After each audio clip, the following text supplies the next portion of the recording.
if you're watching right now, your face.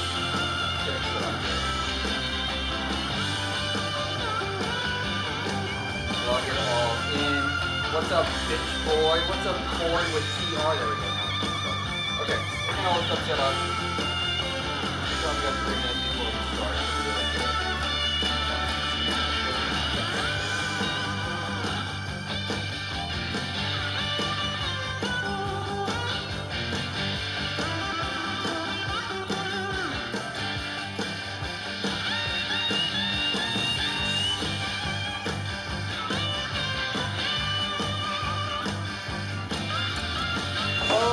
Okay.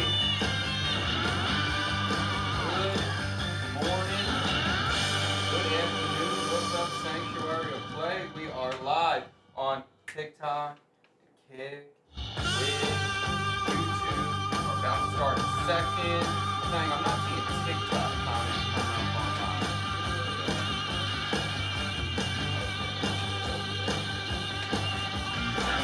Okay.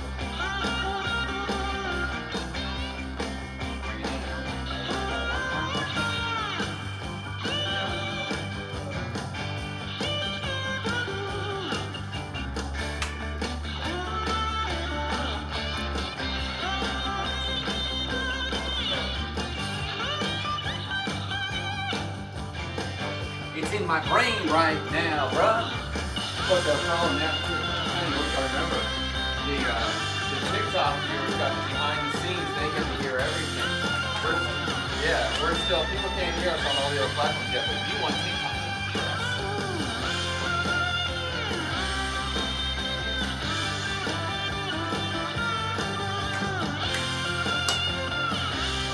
Okay.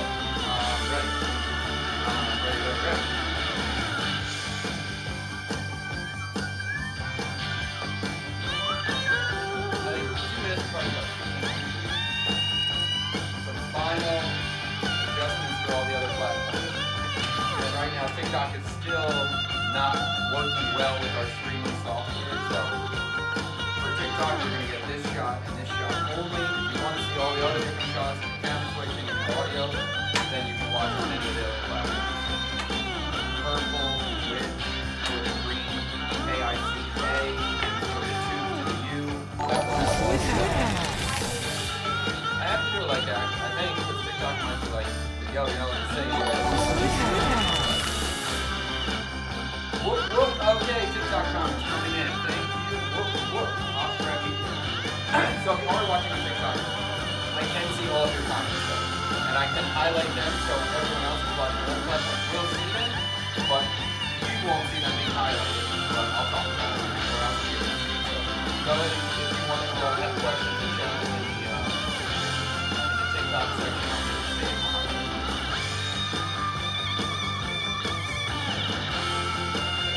Final test, we're just on the platform, making sure the comment point.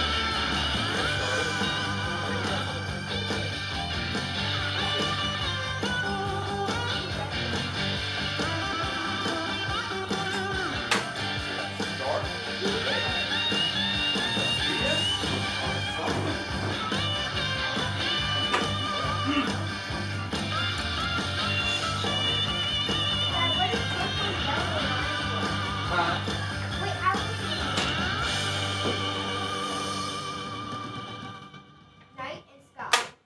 What are you going to make?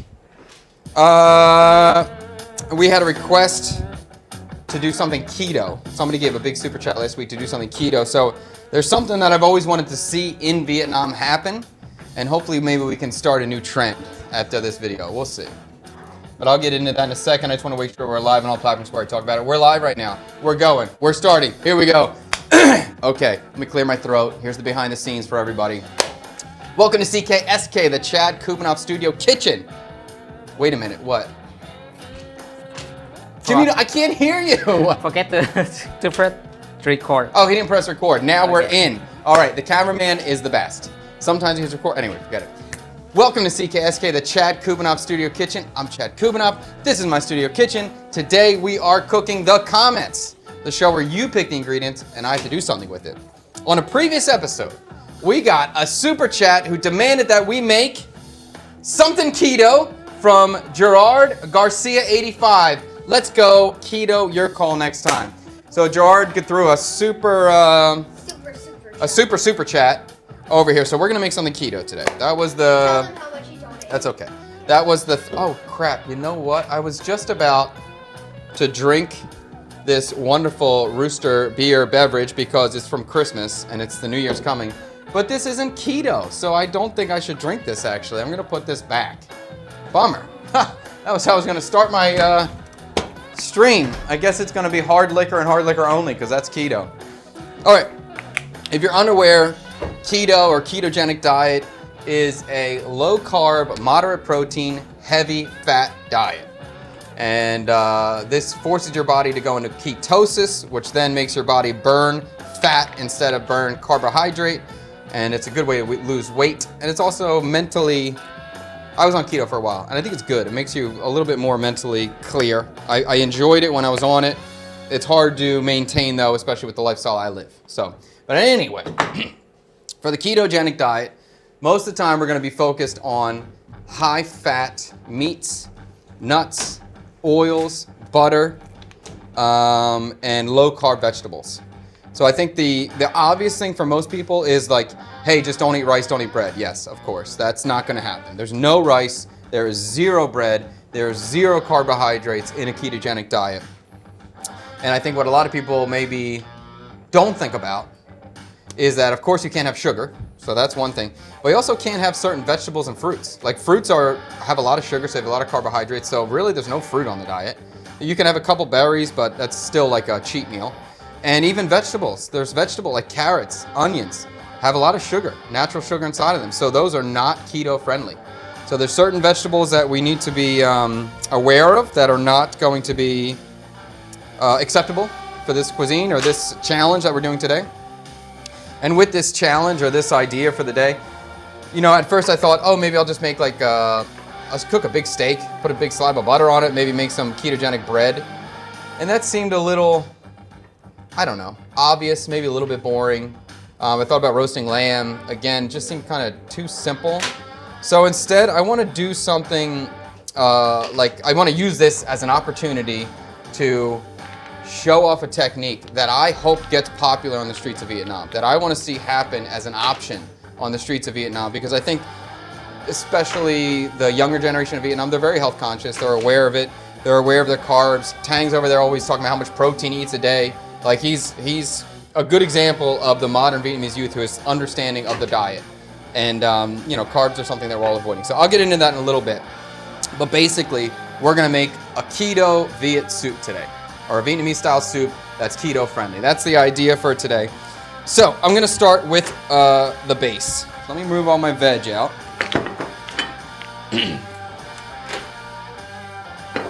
And if you've never seen this show before or this stream before, for the Cooking in the Comments episodes, during the stream, you guys give us suggestions.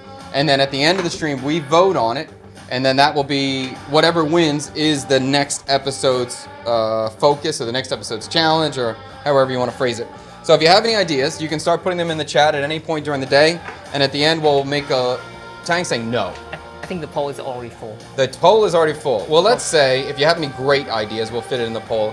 And also, important thing to note is that this will be the last stream for, or I should say rather, that next week we will not be streaming because next week is Tet. So Vietnam is shutting down right now. All the streets are different. Vendors are closing. So next week everybody's going home. The whole city will shut down.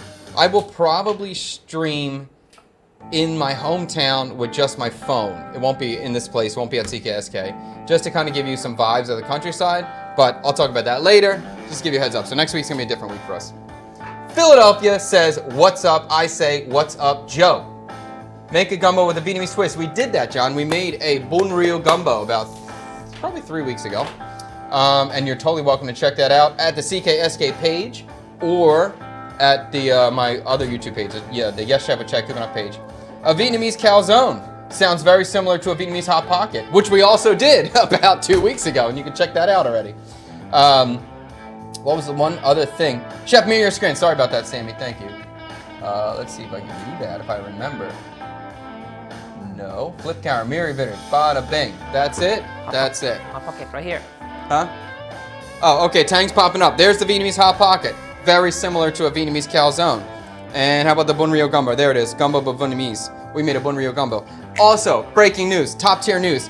The new channel is already monetized. We have earned $25 in ad revenue so far. Thank you, thank you. Very exciting, very, very exciting. So thank you so much for subscribing to the channel. If you haven't, please do. Watch the content over there. Help me grow. Super exciting. Let's move forward. All right, first thing I'm gonna do. I made pork stock yesterday. So literally, this is just pork bones boiled in water. So we have pork stock. Okay. Now, when I was trying to think about, okay, we need to use, I'm gonna use protein, of course. I'm gonna use fatty protein. What would be more appropriate than pork belly? Vietnam loves pork. Vietnam loves pork belly. Highly fatty cut of meat, perfect for keto. So we're making, I don't know, I don't want to say we're making a Viet style soup, but we're making a broth that's kind of feels Vietnamese, although the flavor's not going to be Viet. So we have pork belly. I'm going to sear the pork belly, which would not be a typical thing in Vietnam. Actually, let me put a little fat in there. I don't want it super dry. I'm tiny bit afraid it's going to stick right away, so I'm just going to put a tiny amount of oil just to help it. Just to coat the pan. Obviously, I don't need any extra fat with all this fat and pork belly, but I want to have some just to lubricate the pan so we get no stickage. Okay. All right, so we're going to throw the pork belly down, and I want to get good color on it. I want to sear this. I want to add some of these roasted flavors to the soup.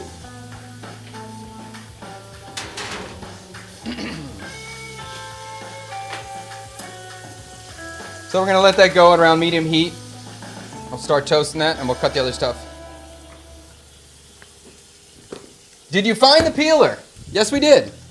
Tree found it in his area, in the dish pit station. Surprisingly, right? I never would have thought it would be exactly in his area, but luckily we found it. I have a leek. Don't take it in the boat. Okay. Very funny, Tree. Tree said, don't take the leek on the boat. He's a hilarious young man. Okay. Again, so onions are something that it's not like, onions are kind of luxury in ketogenic diet. And the leek is a lower carb onion variety. And also green onion is a lower carb onion variety. So that's the two onions I'm using for today. Well, you think about like Vidalia onion or a red onion that kind of you might eat raw or has some natural sweetness to it. Those are unfortunately not okay for keto, even though I love them so much. I just assume green onion has 0 calorie. It has some. No, it has some. And it's not it's not just about calories, it's about carbs. And I believe the green onion has the lowest amount of carbs of any onion, but it's still something. All right, so again, we are starting to stick on this pork belly. I'm not concerned, like you can see if I'm trying to lift this up, it's sticking. I'm not concerned, I'm just gonna let it keep going and it should loosen up and pop off. And I'm trying to slowly render the fat down. I'm trying to fry it and get it crispy. I'm not really crispy. I don't care about the crisp texture. I just care about dark. I want some Maillard reaction. I want some toasty flavors, deep and dark. Have you tried Room 40? No, I've never heard of Room 40. I don't know what that is. Do you make any type of cuisine? Yes, anything. I don't care. I mean, there's definitely cuisines I'm unfamiliar with, but I don't mind trying.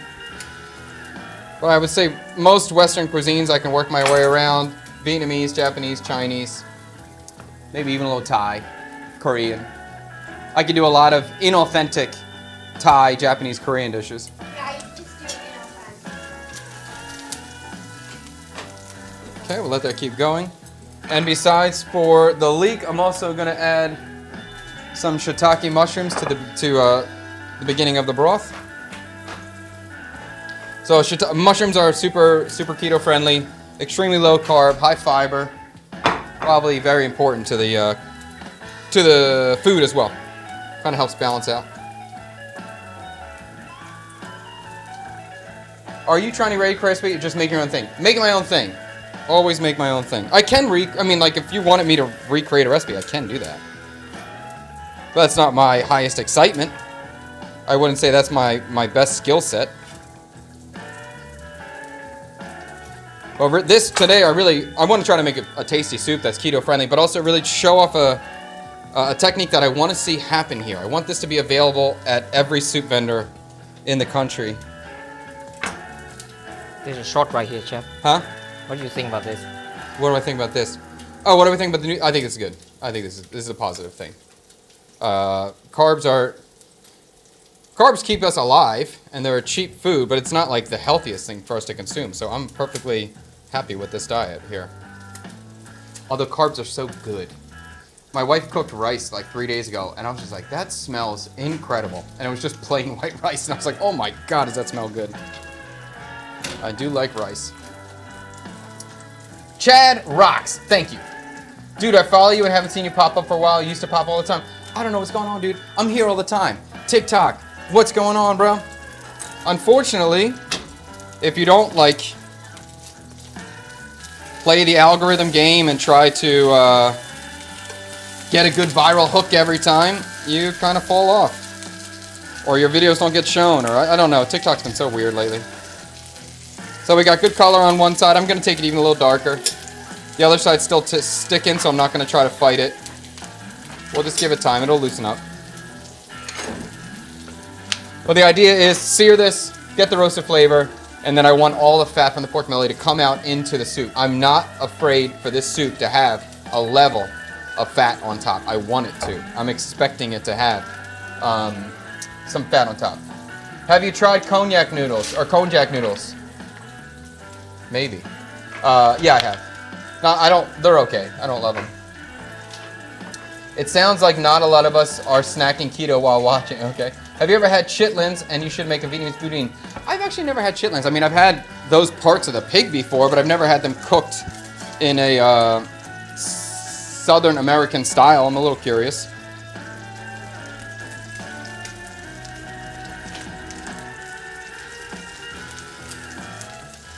I did have what I thought was a fun idea for a video concept, is teaching Vietnamese how to make Western food. Like my wife's friend, she's a good cook, but she has no idea about Western food. But like, so teaching her how to make grilled cheese, I thought that would be kind of a funny video.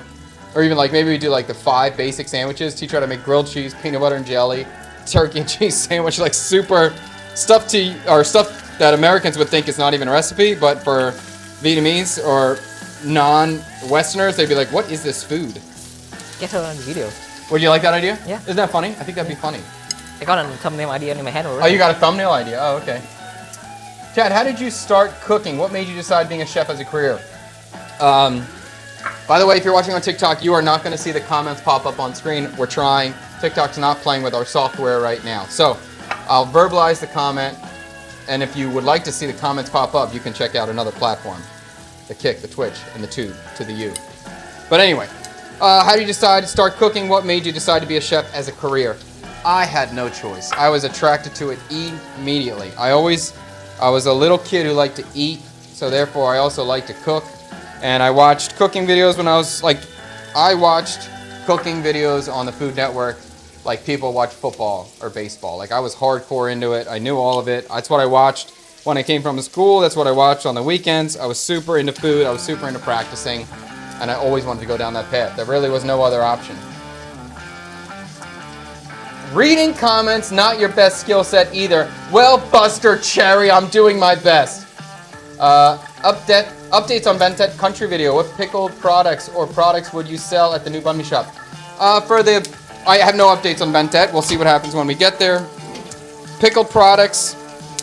I think definitely this kohlrabi pickle, the spicy kohlrabi pickle I made for CKSK pop-ups. I would definitely sell that. That was a really good pickle. I'm not really sure. I'd probably have some specials. What's up, young man? You're over here. What, you just looking for attention? Yeah, I'm just trying to do. You what? Oh, you're just trying to be on camera. Do the dishes.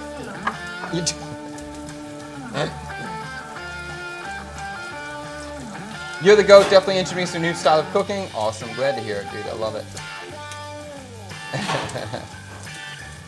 Are you going to make your own pate or use a common for your banh mi? I'm not having any pate. I'm not having pate in this banh mi. The banh mi is not served with pate. Not every banh mi in Vietnam has pate. It doesn't have to have pate to be a banh mi. I do like pate. I love pate. But the style of banh mi that we're serving is not served with pate, so we will not be making it, nor will we be buying it. Are you a fan of this pickle? Am I a fan of this pickle? Yeah, I like this pickle. This is a very sweet pickle. It's like a sugar pickle, the one that Tang's shown up on screen. It's very popular for Tet, for the new year. Very popular to eat with banter or banchung. It's good. I don't think I want to eat all the time. It's definitely not keto friendly. It's definitely not. Vietnamese nachos. I love that idea. Celtic781. I would love to do that. And I think I did think Tang, like maybe I want to put a suggestion on the poll every week too. And they can vote and see if they agree with me or not. I want to make cheeseburger bun cha. That's what I want to make. I want to make bun cha. I want to make burger bun cha, cheeseburger bun cha. I'm going to do that at some point. I got ideas. I think it'll be fun. Tang made a really crazy face at me. All right, so we're going to keep this pork going. I think while I'm waiting, this is taking longer than I wanted to or expect to. I'm also going to make a meatball to serve with this soup. So, I got some ground pork. I got a dirty bowl. Tree. I got a dirty bowl. No, you shouldn't do a swit hat right there. You should do like a sus one. Tree, I got a dirty bowl. I got another dirty bowl, Tree. Please don't come around and try to be on camera until the bowls are clean. There we go. That's the sound. Okay. I got a clean bowl. All right. 1 out of 3 is not bad, Tree. 30%. Pretty good. All right. Pork, minced pork is going inside. And we're going to do some salt.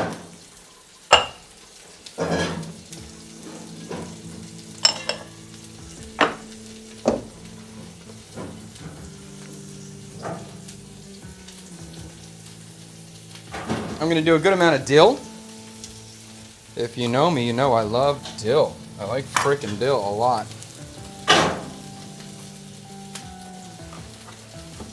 Is it gonna be a main flavor? Huh? Is it still gonna be a main flavor? Main flavor? Of the Just soup? for the meatball. Oh. I'm not going to put dill in anything else, just the meatball itself.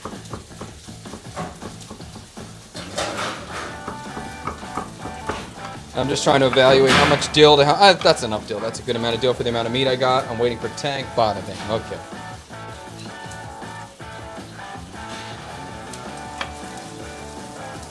I want to say this right now to you and your family, Chad. Happy New Year, Lunar New Year. Also to you, Tank. Sorry I don't remember how to spell your name.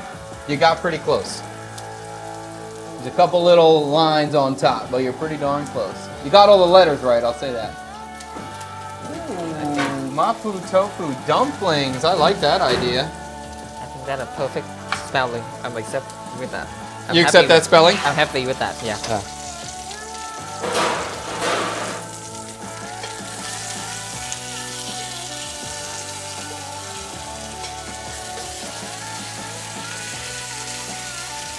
Okay, these are starting to sear. I'm going to throw in the shiitake mushrooms just on the side.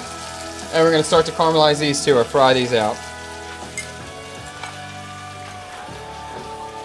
And now for the meatball, like I can't add a lot of onion, which is kind of a bummer for me. But I'm going to add some garlic. And I can't add any sugar. Okay, fine, I won't add any sugar.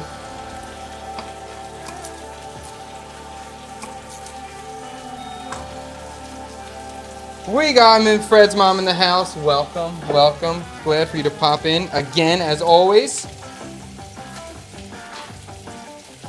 Can you make something from Uzbekistan fusion with Vietnamese? I could try. Have to do a little research. A little suggestion would be nice too. Maybe narrow that down for me, because I'm walking into a cuisine I know nothing about. Vietnamese guy, but make it like Midwest. See, that's the kind of stuff I'm into. I'm into that kind of thing. I could totally do that. So make like a Vietnamese style salad, but using Midwest flavors. I think that'd be fun. It would have to include Jello and Cool Whip. Oh, you know what Cool Whip is. Yeah, Cool Whip is the richest topping. Actually, I'm not going to fry the skin.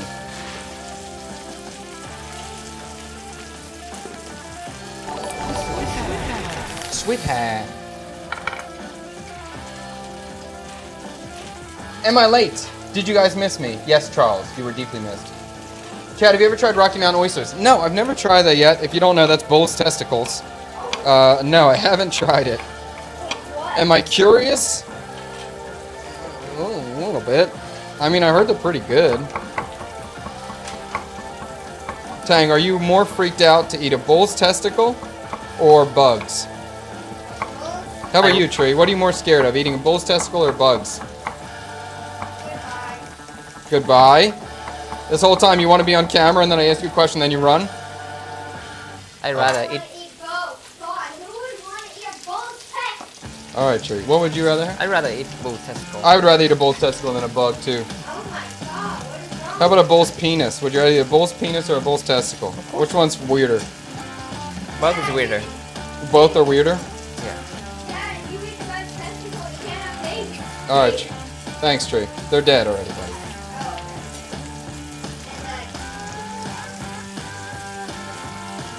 Alright, so I'm just trying to get a little color on the mushroom. I'm not super worried about getting great color on the mushroom. It's still a protein product, so Say what?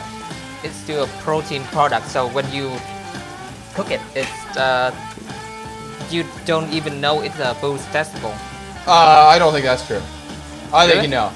I think it's got a unique texture to it that you haven't experienced it before. Chad, I love your work so much. Dude, thank you so much, Tammy. I appreciate it. They could be sheep too. Oh, okay. First time watching your show? Well, welcome, Mary. Thank you for stopping in. And MJS have any visitor today? Visitor today, we never know who's going to pop in at the CKSK studio. We never know. I do think there might be somebody coming in. I heard my wife said she liked the suit. What's going on here? I don't know, maybe because I said those 2 words about the animal parts, TikTok was like, yo, we're going to kick you off.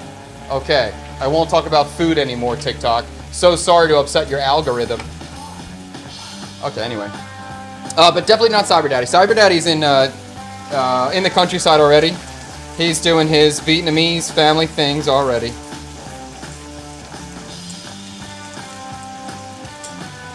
The road is so clear today. Huh? The road is so clear today. The road's so clear today? Yeah. There's so many flowers on the road right now because Tet's coming, so everything, people like getting ready to buy gifts and do all the stuff they need to do to get like good luck and clear out their house and all this stuff. So there's flowers everywhere for sale on the street. It's kind of beautiful today. All right, I'm gonna go back and mince this garlic. Now, garlic is super low calorie, or super low carb, super low calorie, so that's no problem for keto.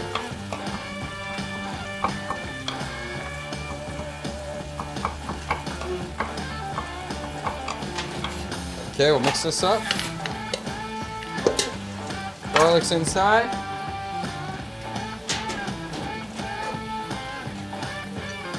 I wonder, can I call TikTok racist for telling me I can't say those 2 words, even though that's part of different cultures' cuisines? And they're telling me I'm not allowed to talk about it? Anyway. All right, the pork is done. Let's put the pork stock in here. And we're going to finish out our soup. So now we'll add our pork stock. This pork stock is completely unseasoned. There is nothing in it except pork bones. And I thought about roasting the bones for this, but I didn't want to do it. I wanted to keep the broth nice and clear, but I wanted the toastiness to come from the pork belly itself. Okay. Bada bing. And I'm just doing this in a wok purely to make it easier for you guys to see and give us a good camera shot. I'm going to kick up the heat and bring this to a boil. Throw in our leeks. Tang, you ready? I'm going to throw it in. That's good? Yeah. Okay, here we go. Leeks are going in. Season this with salt. And we'll come back and finish our meatball mixture. I'm leaving tomorrow for Vietnam. Are we still on for the judo championship for Liam's golden pass? Oh, is that what's happening? Don't come to Vietnam right now. Coming during TED is a very weird time. It's very empty, and we won't even be here. We're out. At least have some Vietnamese family adopt you. Have a Vietnamese family adopt you during TED? Yeah. If you're going to be here during this time of TED, yeah, it definitely would be better to partake in a Vietnamese family's celebration so you could understand it and kind of get the full cultural experience. Chad, what are your thoughts on the Instant Pot? It's a kitchen counter staple. Is it a kitchen counter staple? Yes, I would say yes. I think the Instant Pot's amazing. Let me just Oh, I want the lemon too. The Instant Pot's great. Like, purely just as a rice cooker. It's an excellent, excellent rice cooker. And then I have the added functionality of the pressure cooker. I don't have one here, but at my mom's house, we used it all the time. I use it basically every single day because at the minimum I made rice in it. And it does make really good rice and it makes rice quickly. All right, so I'm just zesting a lemon. I'm gonna throw some lemon zest in my meatball as well. It's pretty good.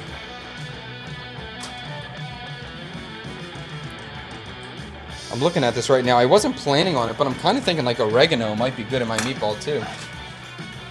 How's this for a challenge? Make an entree, main, and dessert featuring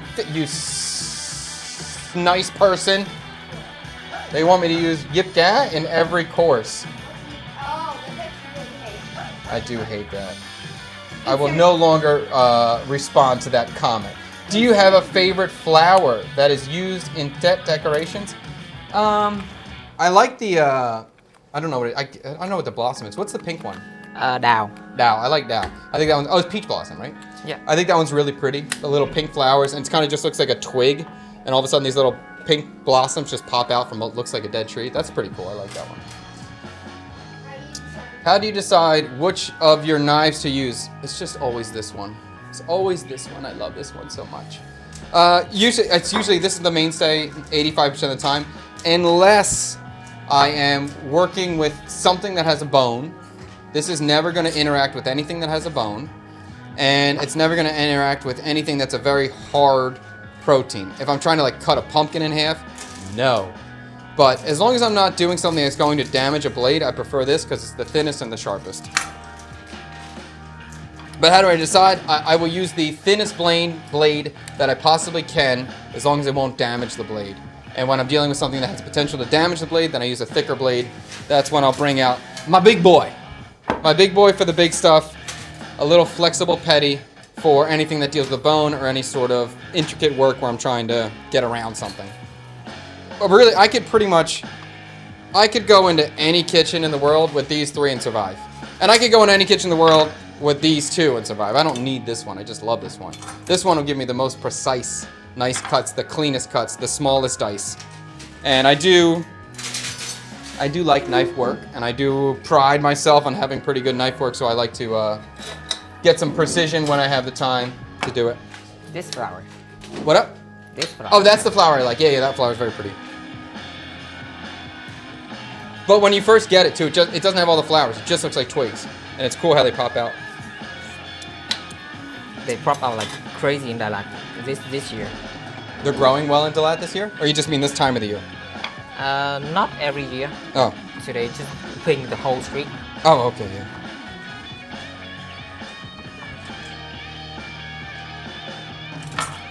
Do you like a Western or a Japanese petty knife?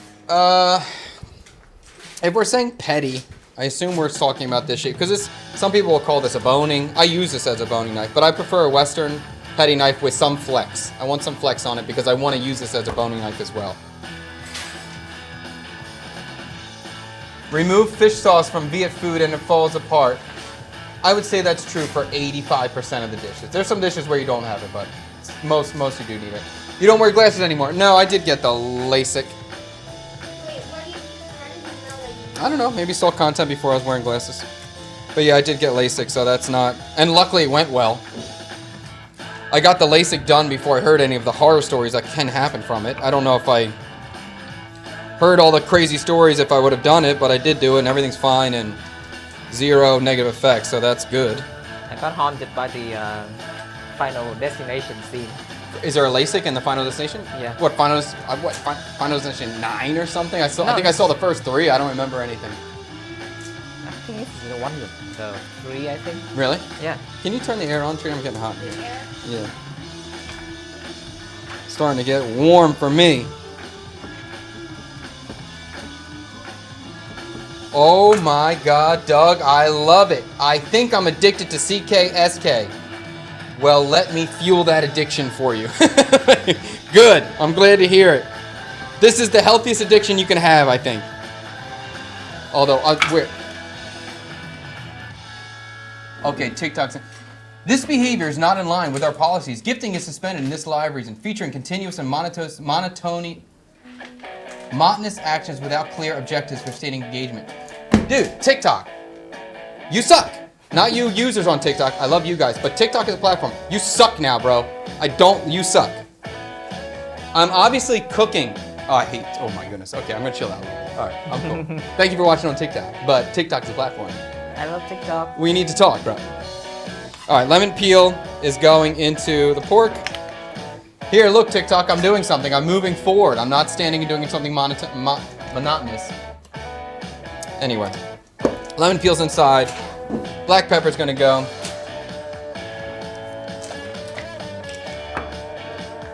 I literally can't miss a stream. It's too good. Thank you so much, Vamp. We appreciate that.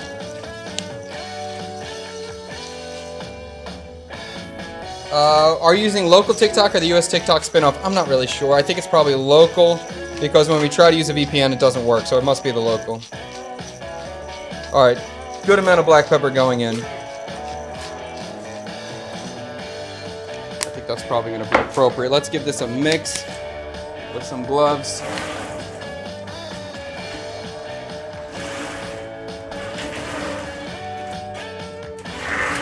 Trey, do you know what a glove is, bro?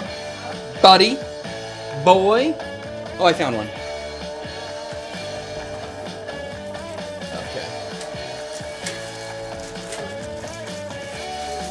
All right, so we'll mix this up. We'll taste our broth out.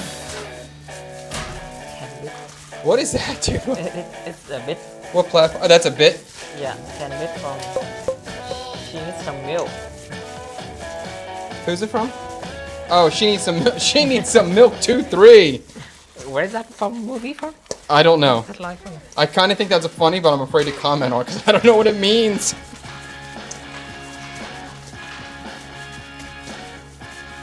Is that Minecraft I hear? I don't think so. Although it could be Tree. Tree's probably singing Minecraft songs all day long. Are you humming Minecraft? Well, there you go. What spices should I use for pho ga? Pho ga is typically spiced less than bún bò. I'm sorry, than pho bò. Anyway, pho ga is chicken pho. Really, in the north, there might be like no spices whatsoever. Like literally chicken and onion. That's it. If you can add a little bit of ginger, you can add lime leaf, you can add lemongrass. That's not typical. It's really not much. I mean, if I was trying to spice it up with anything, I might do a little bit of coriander. I might do a tiny bit of cinnamon, not much. Like the chicken doesn't stand up to the pho spices as strong as the beef does. So usually you're gonna get a very, very light chicken soup, maybe ginger, onion, charred onion, and then you could serve it with salt, pepper, lime, and lime leaf on the side. But that's really it. Okay. We're gonna try. Now I'm actually gonna be grilling these meatballs for the soup. This is not gonna be, I don't have the intention to boil them, but I'm just gonna throw this in my soup right now, just to try a little sample. So I made a tiny little flat meatball. We'll throw it into the broth, just because this is hot already. It'll cook fast and we can taste it for seasoning and then move on and be done with this process, or this part of it. The bruh vocal stim actually cracks me up. You know, my son called me bruh a couple months ago. And I was like, dude, I'm not your bruh. Don't call me bruh. I'm not your bruh. But now I say it just to make fun of them. And I've been making fun of them so much with it, it's now become a part of my vernacular. And it's kind of funny. I sang it ironically, but now I'm saying it all the time. And last week, Liam said, he's like, Dad, can you stop calling me bruh? I'm like, all right, bro, I got you, bruh. Let's see if we can find our meatball.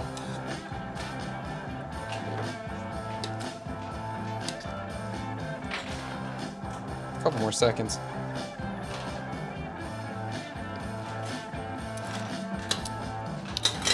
Not bad. Getting there. How about Tree helps you read the comments when he's not being the dishwasher? It's possible. The problem is he's always going to be over here reading the comments and never do the dishes. Or he's going to do the dishes super fast and poorly and read the comments. And also, sometimes there's some rough comments I don't need him to read too. That's another thing. There's nothing better than bantering while cooking. Keep it up, Chad. Your success will prove other platforms wrong. Thank you.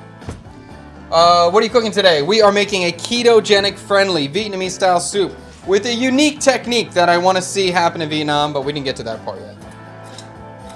Right now we're just tasting our meatball and tasting the seasoning. We're gonna find that bad boy. There she is. And let's try it.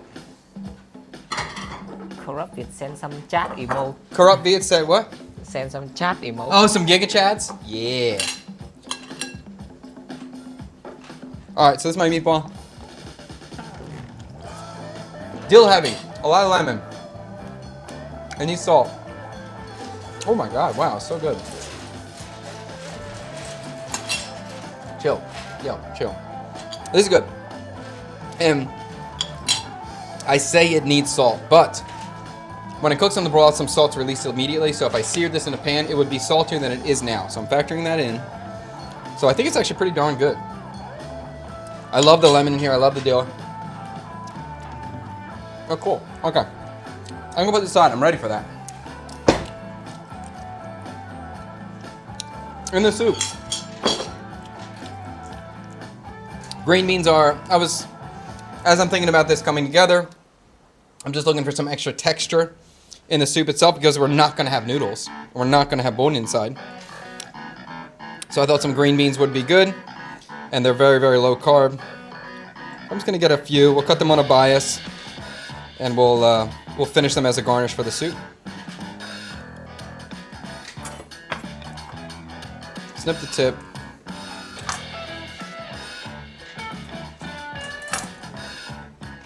And then we'll come down here like this.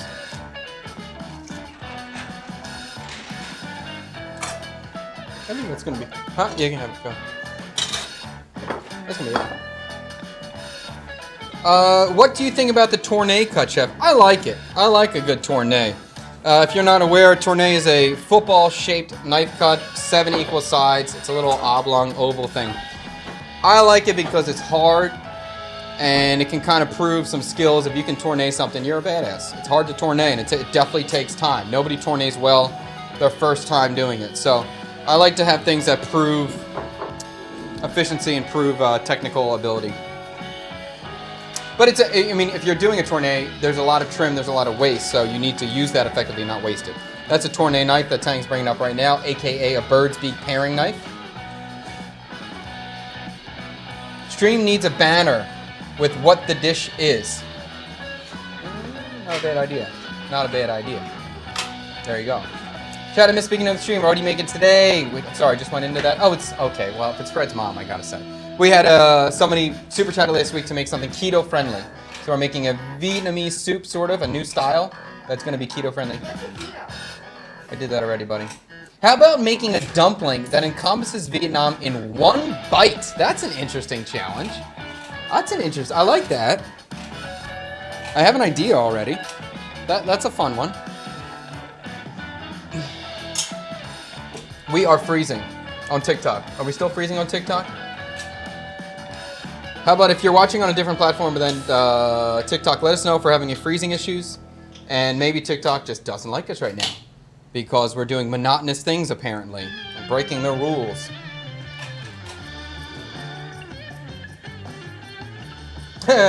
What's your biggest culinary disaster that you're willing to announce?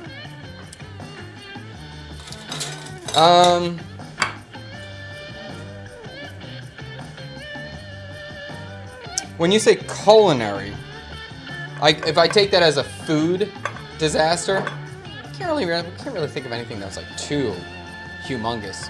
But just like working in a kitchen, I broke in very expensive pieces of equipment at Alenia. I broke a $2,000 piece of equipment at Alenia one time. That was bad. And then another time at Danielle, we had a very high pressure moment. And my chef at the time reached into my knife kit. He reached into my bag and he sliced open his hand and then bled all over in the middle of service. It was bad. And then he blamed me for it. I didn't, well, yeah, that was a bad one too. What is keto for all the people who don't know? Okay, keto, aka ketogenic diet, is a diet that is focused on zero carb, moderate protein, high fat, and forces your body to go into ketosis, where your body burns fat instead of burning carbohydrates. Chad, did you acknowledge that user who just donated what looks like $300? Yes, that was from last week. And they suggested to make the dish today, so that's why we're making this dish today, because that was from last week. And thank you. Okay, green beans are there. That's there. Let's get a little pot of water on, and let's keep moving. Okay. Let's get the bigger pot on. Okay. Trey, this is a dirty pot, dude. You told me you did the dishes well, and these are not done well. That pot right there is freaking dirty. You understand? You're telling me, hey, Dad, I'm doing it well, and then I'm looking, and 2 of the bowls are dirty, and the pot's dirty. You can make a Viet terrine, internal garnishments galore. That would be a fun one, too. That would be hard for me. I haven't made that many terrines, and it's been a lot of years, but I think that's a fun challenge. That would be cool. And I have to have, like, dat inside. That would be interesting. Yeah, I'd like that. Even, like just doing a terrine, it's almost like the banh mi Wellington we made a couple weeks back. Like making the banh mi flavors inside a terrine would be really cool. I like this idea, the one bite challenge. The one bite challenge?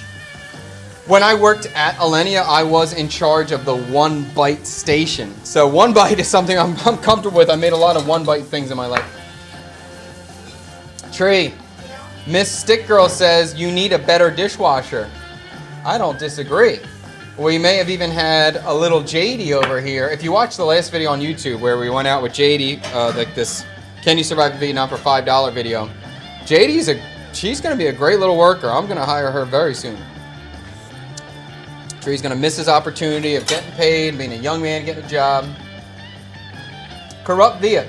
I cut my knuckle trying to carry a bucket of broken china plates back to a dish pit from the hotline in front of the Iron Chef Morimoto. And when I worked as a food runner for him, bled out all inside the bucket. That's brutal, especially in front of frickin' Morimoto. That's cool. Corrupt Viet, are you in PA? Are you in Philly? Were you at his spot in Philly? Morimoto's a very famous chef. Maybe less now, but to me, he's still pretty damn awesome. That's very cool. Okay, broth is good. Beans are good. What else we gotta do? Okay, let's cut this. The big technique for me that I want to see, that I just dream about having here in Vietnam, is an option for a low carb at every single soup vendor, where instead of giving you a pile of noodles, they just give you a handful of shredded cabbage instead of the noodles.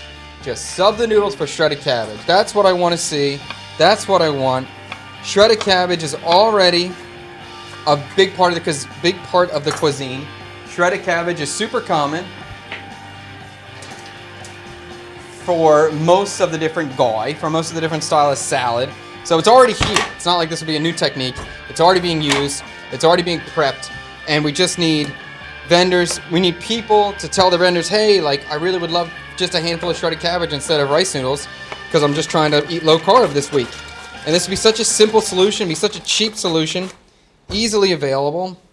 And that's the game plan today. Like, I just want to take the cabbage and blanch it for a second, aka rau tron, which would be a normal technique in Vietnam.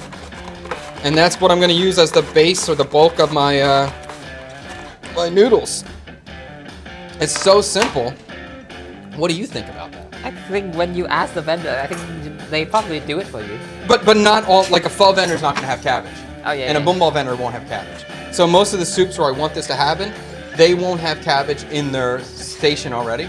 But if you could go get pho and get cabbage instead of noodles, would you get that? Yeah. I know you would. You always you're trying to do low carb all the time. This I understand why this isn't a thing, but I think it should be a thing. And I think if it became a cultural norm, it would be very popular and people would do it all the time. And all these people, because the Vietnamese soups are already incredibly healthy. And some are naturally low carb purely because, or I should say, most are low carb already unless you're in southern Vietnam, because they just put sugar in everything. So there's going to be some sugar in the broth. But still, just subbing the rice noodle for cabbage, even if there's sugar in the broth, is still a wonderful, healthy replacement. So we're going to do that. And there's so many times before when I was eating lower carb, and like instead of eating rice, I was just eating a pile of shredded green papaya. And then when I was eating soups, I was like, man, this would be perfect. Let me just have some shredded cabbage instead. It will be great. I think when you ask them, they might look at you weird, but yeah, they're gonna look at me weird. They're gonna do it for you. I know they're gonna look at me weird. That's fine. And like, so maybe I have to like stop at a chicken salad spot and just grab a handful of cabbage, and then go to my boomball spot and be like, hey, can you just throw the cabbage in instead of the noodle? That's why there's part of me wanted to open a soup vendor spot just so I would offer that as an option to kind of start that trend here, because I really want that to occur. I think if that was a possibility, I would probably get it at least 15 to 20% of the time. You know, maybe I'm just overeating that week, or we ate 25 things of French fries for a video. So the next week or the next day, I just want to eat no carb. I wish that was an option here. Frozen yak. Always keep some cabbage in your pocket. Yes, okay, heard that. That will solve all my problems. That's funny. Bean sprout instead. That's actually not a bad idea too. You can use bean sprout instead of that's not a bad idea. I always think bean sprout is my noodle. I do prefer cabbage over bean sprout though, but that is another option. Time to start the trend and bring shredded cabbage. That's what I feel like. That's what I want. So yeah, zucchini noodles is another option. But I still think the zucchini noodles, they kind of are too soft for me. They get soft too quick. I don't like zucchini. I like it really raw. I don't like it when it starts cooking and gets mushy. The cabbage texture will hold up. I love that part. Oh, okay. Kirapi worked in Hawaii with Morimoto. That's cool. Oh, that's cool too. Mr. Caverly. I've done keto noodles by using thinly sliced squid. Pre-blanched for 9 seconds. That's a cool idea. That's a cool idea. Oh, I kind of wish I did that. I kind of like that. Make a really fatty soup and then make squid noodles. That's cool. Sanctuary Play agrees. I would totally choose shredded cabbage over noodles for that kind of soup, and I'd have to avoid keto for reasons. Yeah. Okay. Shredded cabbage is gone. Let's think. I got that. Oh, I got some chili too. There was I was gonna do a little bit of a cool thing, I think. Okay, let me get that going.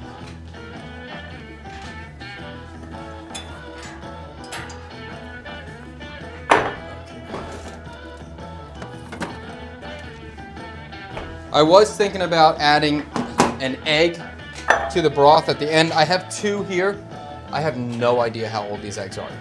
So it could be a rough one. They might not poach beautifully. We've had some, we haven't done a pop-up here in weeks. So those eggs are not the freshest. We'll find out very soon. I'll try to poach them in a second.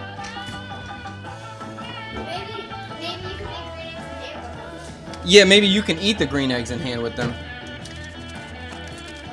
You get me? Yeah. Yeah, I don't want to eat no green I eggs. tried to make a joke there. That was funny. That was funny. It was a good joke. It was a good joke. Yeah. So with keto, I think most people, if they've never had a ketogenic diet or they haven't done that before, it's shocking how much you're like trying to get fat. You almost can live exclusively on butter. It's like you could just eat butter all day long and that would be ketogenic. And you need a certain level of fat for the diet to be appropriate. You need a certain level of fat consumed every single day. So you're always trying to add more fat. I'm gonna make a aromatic butter to put as a finishing garnish for this.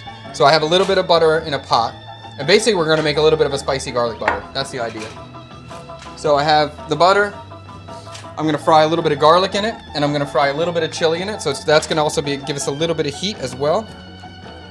And that's gonna be kind of a final garnish to the broth.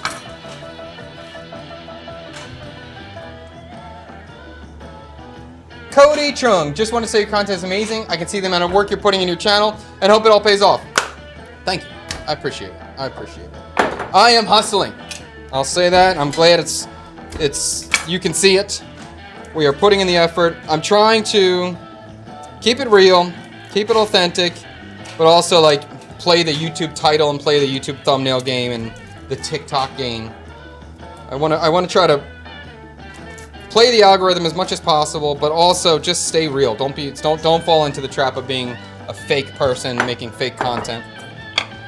All right, let me move my pot so you can see. All right, I'm gonna just shave this garlic. I'm kind of debating. Do I just want to have big flakes right now? Maybe I'll do big flakes. Maybe that'll be cool. And I think the butter, I might even fry it a little bit and make it slightly brown butter. Maybe not completely toasted, but just a little bit Maillard reaction, a little bit toasty. Incorporate some of those flavors. Okay, garlic's there. I'm gonna go chili.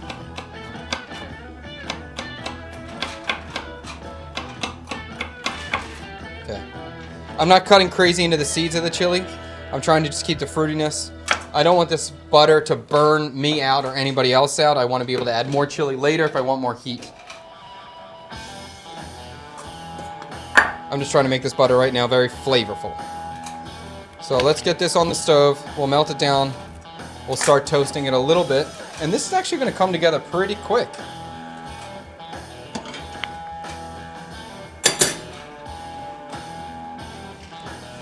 Okay, in the meantime, I think I'm going to pull my pork belly out.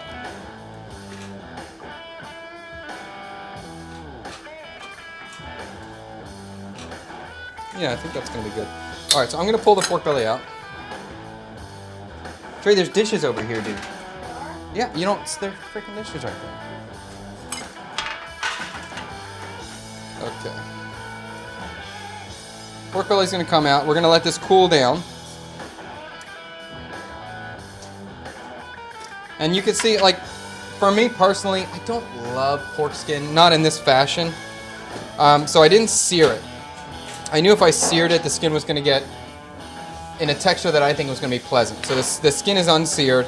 I'm going to keep the skin on because it's healthy and it's got a lot of collagen. And, you know, I'm very sensitive about my skin. I want to keep my youthful glow as I become a 40-year-old man.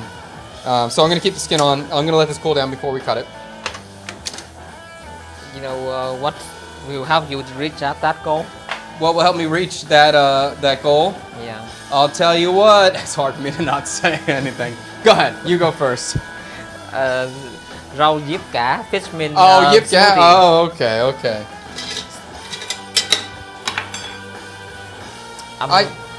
Crazy Cinco loves pork skin. I like it when it's shredded for like broken rice. I like it in a spring roll. I like all the shredded pork skin stuff. I like that. I like nam chua.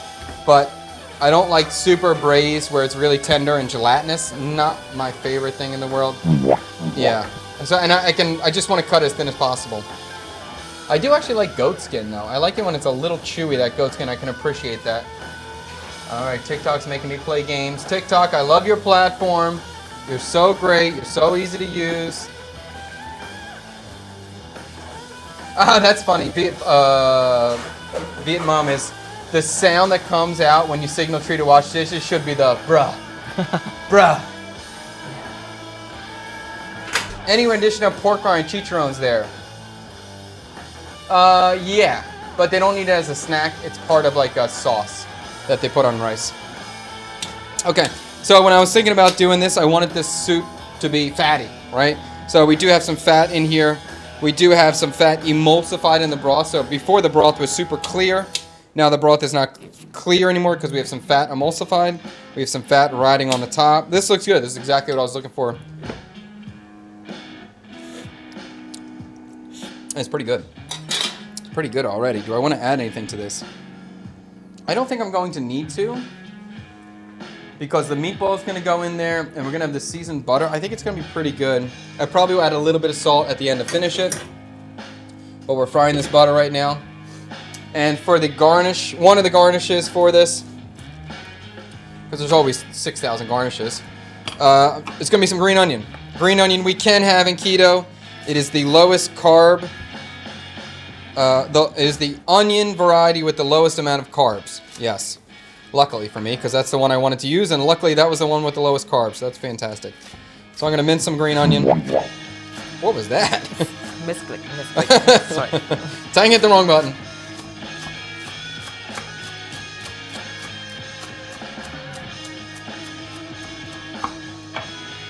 What ideas do you have, chef, if you did a Vietnamese amuse-bouche? I mean, there's many ideas. It kind of have to be more narrowed down. It would be whether you had a specific thing you wanted to see, or for me personally, it would just be like, hey, I went to that market this morning. A great example. I went to the market this morning, and the Chinese broccoli. The Chinese broccoli looked amazing. Like I almost thought about what could I put in the soup, because it just looks so good. So like in a Vietnamese amuse-bouche, it would really be what I went to the market and saw, an ingredient I was excited about. It's not, I mean, the idea is not like, the problem is not coming up with an idea. The problem is narrowing the ideas down, because there'd be so many. Is there an over/under carbs in each dish in keto? 0 is the idea. 0.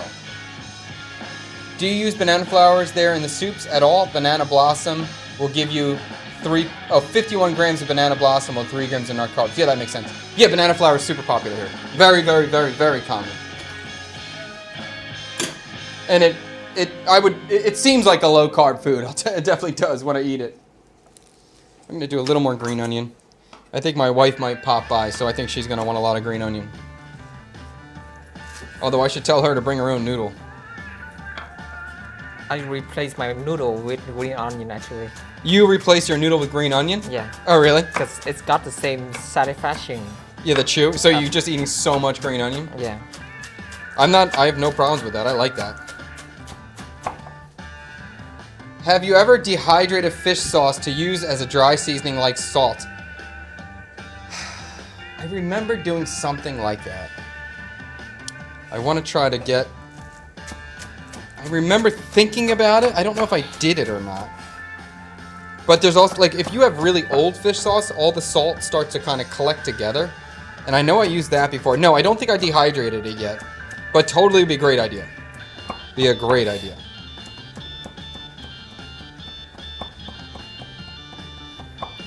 Okay. Are we good? I think we might be pretty good here. I gotta get my grill out. I'm gonna grill the beef. Or grill the pork.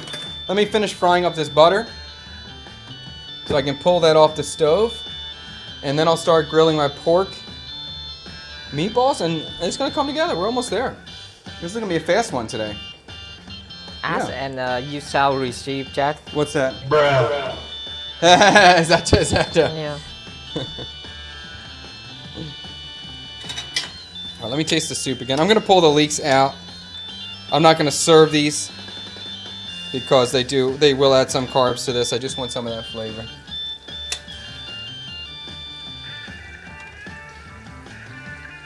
I think MSG is keto friendly. I'm pretty darn sure. So I think I'm gonna add a little MSG to here. Our butter is sizzling. So this is gonna be there. I want to get a little bit of toasted garlic on here. Oh, do I have it? Do I have it? Do I have it? Do I have it? Yay! Let's do it. I'm gonna add a little bit of very old rosemary to this. To the butter. The fresh rosemary is now dried rosemary, but it'll work. And this is gonna get super aromatic in a second.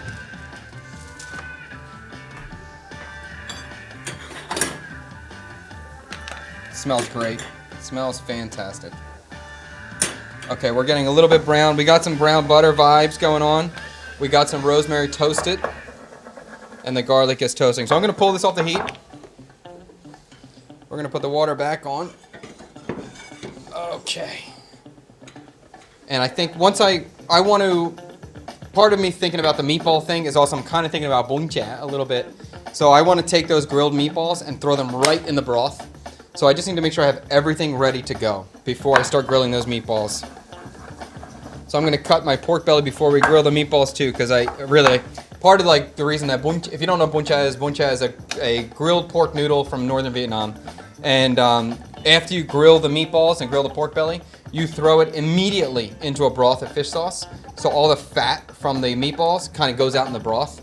So that's what I want to do. I want to capture that same flavor bomb. So we're going to make sure everything is ready before we do it because we don't want to lose any of that grilled pork fat. All right, pork belly. Let's cut the pork belly. I'm going to cut it thin. Look how fatty. My wife will be so excited. And see, already I'm feeling this. I like the texture of the skin. I like what I'm feeling because it feels very soft to me. That's good. Texturally nice. Okay, great. Let me try to grab this other piece. And the skin's good too. Actually, I'm into this. My wife is gonna very much enjoy this.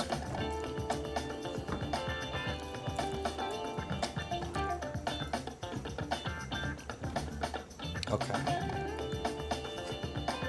Well, I guess I'll just cut it all now while I'm here.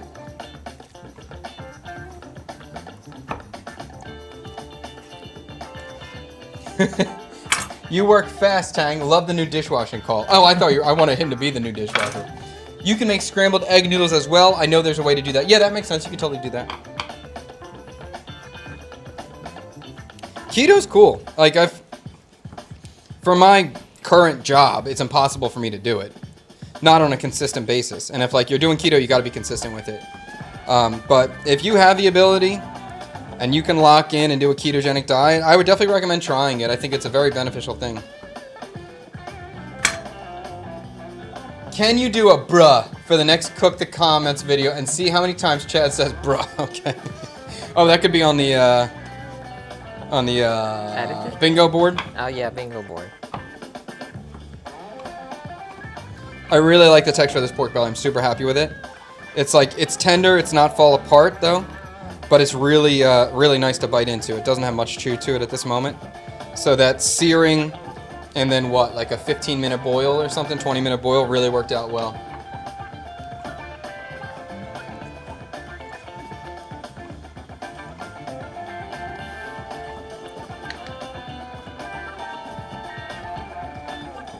Zachary is watching from Bend, Oregon. Thank you, man.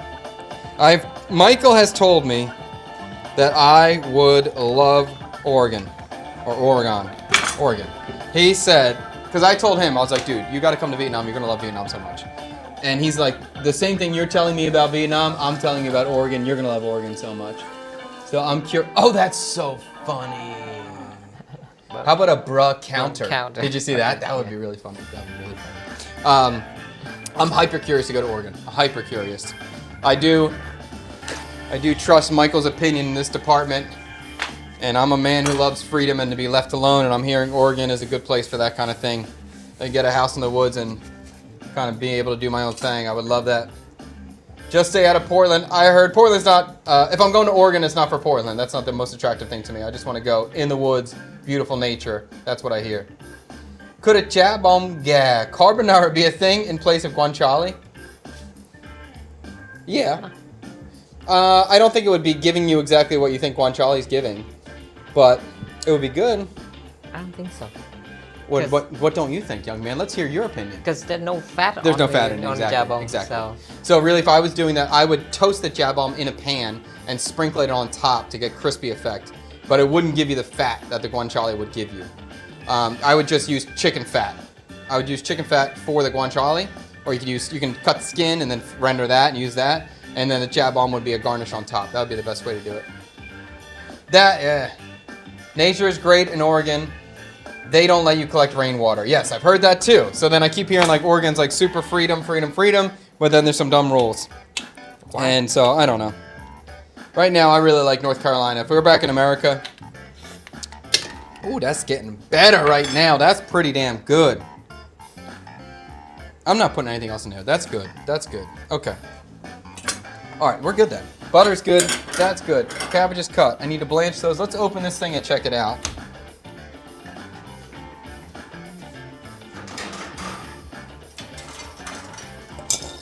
So it wasn't my intention to, my whole goal was just use the cabbage. That was the noodle thing. But when I did go to the supermarket, I did see these, what are they called? Shirataki noodles, aka konjac flour noodles. And in Vietnam, they're called, konjac is called nua, or nua, bon nua. This is something, so I figured let's get it. I'll put a little bit in the bowl. I don't really think I love this, but I figured it'd be a good thing to show off, and Tang was curious about it a couple weeks ago, so I was like, all right, let's get it. These are a special kind of noodle, made with konjac flour, Konjac, and it's a type of starch, almost like you would use cornstarch, but when you cook it, it becomes firmer, and it looks like a noodle. It really does look like a noodle, and there's basically nothing in it. There's like no calories, there's no carbs. This whole thing has 6 calories. This whole bag has 6 calories, and it has 0.6 carbohydrates in the whole bag. But it doesn't taste like a noodle, and it doesn't feel like a noodle. It's kind of crunchy. These are the best ones I've ever had. That is not exciting. These are the best ones I've ever had, yeah. I don't like the texture, but Well, okay. I don't expect it. It's not like an amazing texture, but it's better than I've had other ones. It's kind of crunchy. It kind of feels like a really firm jelly. It doesn't really feel like a noodle, although this was the best. So, if you do happen to look for it and you do see this brand, I can recommend this brand as the best one I've had so far. I'm not saying it's delicious at all, but I'm saying this is the best. And if you want, it's pretty hard to beat 6 calories. It's pretty insane. Here, I'll show the TikTok viewers as well. Bada bing. That's the brand we use. Not bad. I actually might get that again. Especially if my vendors don't carry the cabbage. They don't know the secret. So you need a pocket full of cabbage everywhere you go and a pocket full of konjac noodles everywhere you go. Bada bing, let's grow. Okay, here we go. Okay. All right, so we're close. We're gonna do this. Water's getting hot. Let's crack this egg and make sure we're not looking at a rotten egg. I don't want to get caught in the middle and I'm ready to go and this friggin' thing's rotten. Let's find out. I should get Tree to crack it. Let Tree crack this thing. Let's see. I can pretty much guarantee that this egg is not going to be.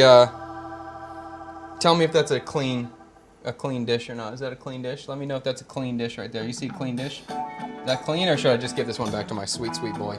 Tree, I love you so much. Hiya, my young man, my sweet boy. You're in the bathroom, I know, bruh. Picking up dirty dishes over here, bruh. See, that's how I make fun of my kids. All right, let's crack an egg. Let's find out. Bada bing. Oh, this looks pretty good. Not bad. It smells fine. The yolk's broken. We'll live with it. I'm not expecting to get a beautifully poached egg out of an egg that's at least 2 weeks old in my fridge, but it'll be okay. Maybe I should do it. That's okay. All right, let's grill. Meatballs. I got my little beautiful grill. Nice. I got my portable grill. Okay, this one's got some gas left in it. We'll use that one.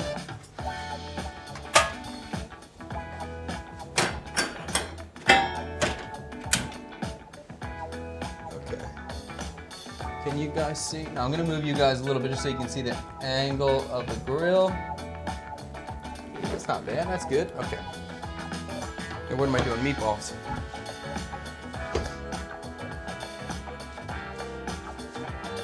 Probably gonna have to turn my hood on very soon. We're gonna get smoky in here. We're already getting smoky. We're good to go. Hey, bruh, watching from Vancouver, British Canada. Truly amazing content, top 9 chef. Thank you. Appreciate that. Appreciate that. My friend's nephew, WOO, is a Viet rapper from Portland. Okay, cool.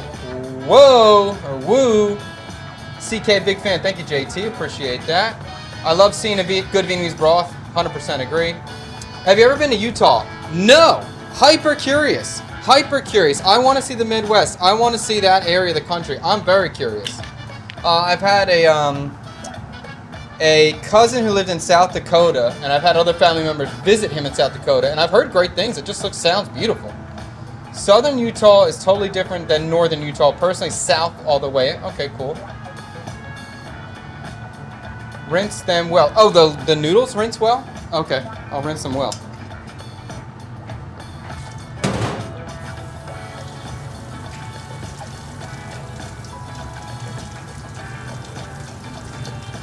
Sanctuary Play is finding a 3-leg flexible phone rig. Flex, what is he? Thank you for your studio shot. I've been looking at the 3-leg flexible phone rig. Which brand is that? Are you happy? Okay. This is the Gorilla tripod. This is a extreme overkill for a phone. Do not buy this for a phone. This is for a DSLR. Don't buy it. It's very expensive. It's not for a phone in any way. And am I happy with it? It's okay. It's acceptable. But I don't have the one I typically use. I think the one, there's a lot of people making it. It's like a Ulanzi, I think is probably a good brand, a budget quality brand. And you just want the one that doesn't look like it has these little like ball connecting things, just a flexible stick. Tang's gonna bring something up. No, not one, not that kind. Yeah, that one all the way at the end. Second to last one, that, yeah. That's a bad boy. Tang's gonna bring this up. Just look for this kind of vibe. You wanna see something that this kind of looks like the little octopus and it doesn't have these ball joints to them. Don't get the ball joint one. Just get something that looks like this. And this is a Ulanzi right here too. And right now in Vietnam, this one's like $11. So I would just, if you're just doing a phone, just get this style and assume that it's gonna break in 6 months. Maybe you get a year out of it. But these are gonna be cheap, they're small. Anytime you're doing, I guess my biggest advice, let me do these meatballs while I'm talking. My biggest advice with that kind of thing is you wanna get the smallest, lightest thing that allows you to get the job done that doesn't cause you any extra work. Anything that's too big is annoying. You just want something small. Smaller the better, faster the use the better, and that's really it. So definitely don't spend a lot of money. Get the cheaper one, and maybe it lasts you 6 months, maybe it lasts you 2 years. It might, but just assume it will break, it will get replaced. No big deal. Yeah, 100%. That's the way to go. What are you doing with this meatball? We're gonna grill the meatballs now. I want to get some kind of muncha vibes for sure. I can't touch my computer right now, but we got Johnson from TikTok. CKSK seems really quiet with Fred and Michael. Without Fred and Michael, I assume. Yes, there is no hiding Fred. When Fred is here, he is seen. That's why he's got a golden ticket. I love him. He's always got something to say, and usually he's got like, you know, either he's got his opinion, which is his and valid, you know, he's not afraid to share it, so I appreciate that about him. Or he always has good questions. So I'm always happy when Fred pops in. And I think it's cool too, because we like different things. So there's sometimes I think I have something I think really hits, and for him it's a 6, and I think that's a valid thing. He just told me that he thought the Western burger at Eddie's restaurant should be on the list for like the best burger in the city. I had it yesterday. No. Fred, if you're watching, no, it shouldn't be on the list. It was mediocre. Oh, Sanctuary Play, he sees what we're talking about, $20. Yeah, go for it. Go buy that, 20 bucks, you're in.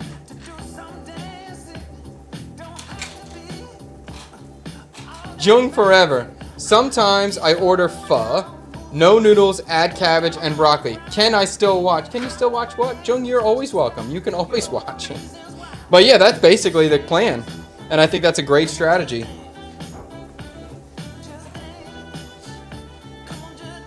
I was going to say I'm going to do 3 meatballs per bowl. But that's the cool thing about keto. You can kind of just eat as much meat as you want. There's like no fear about it.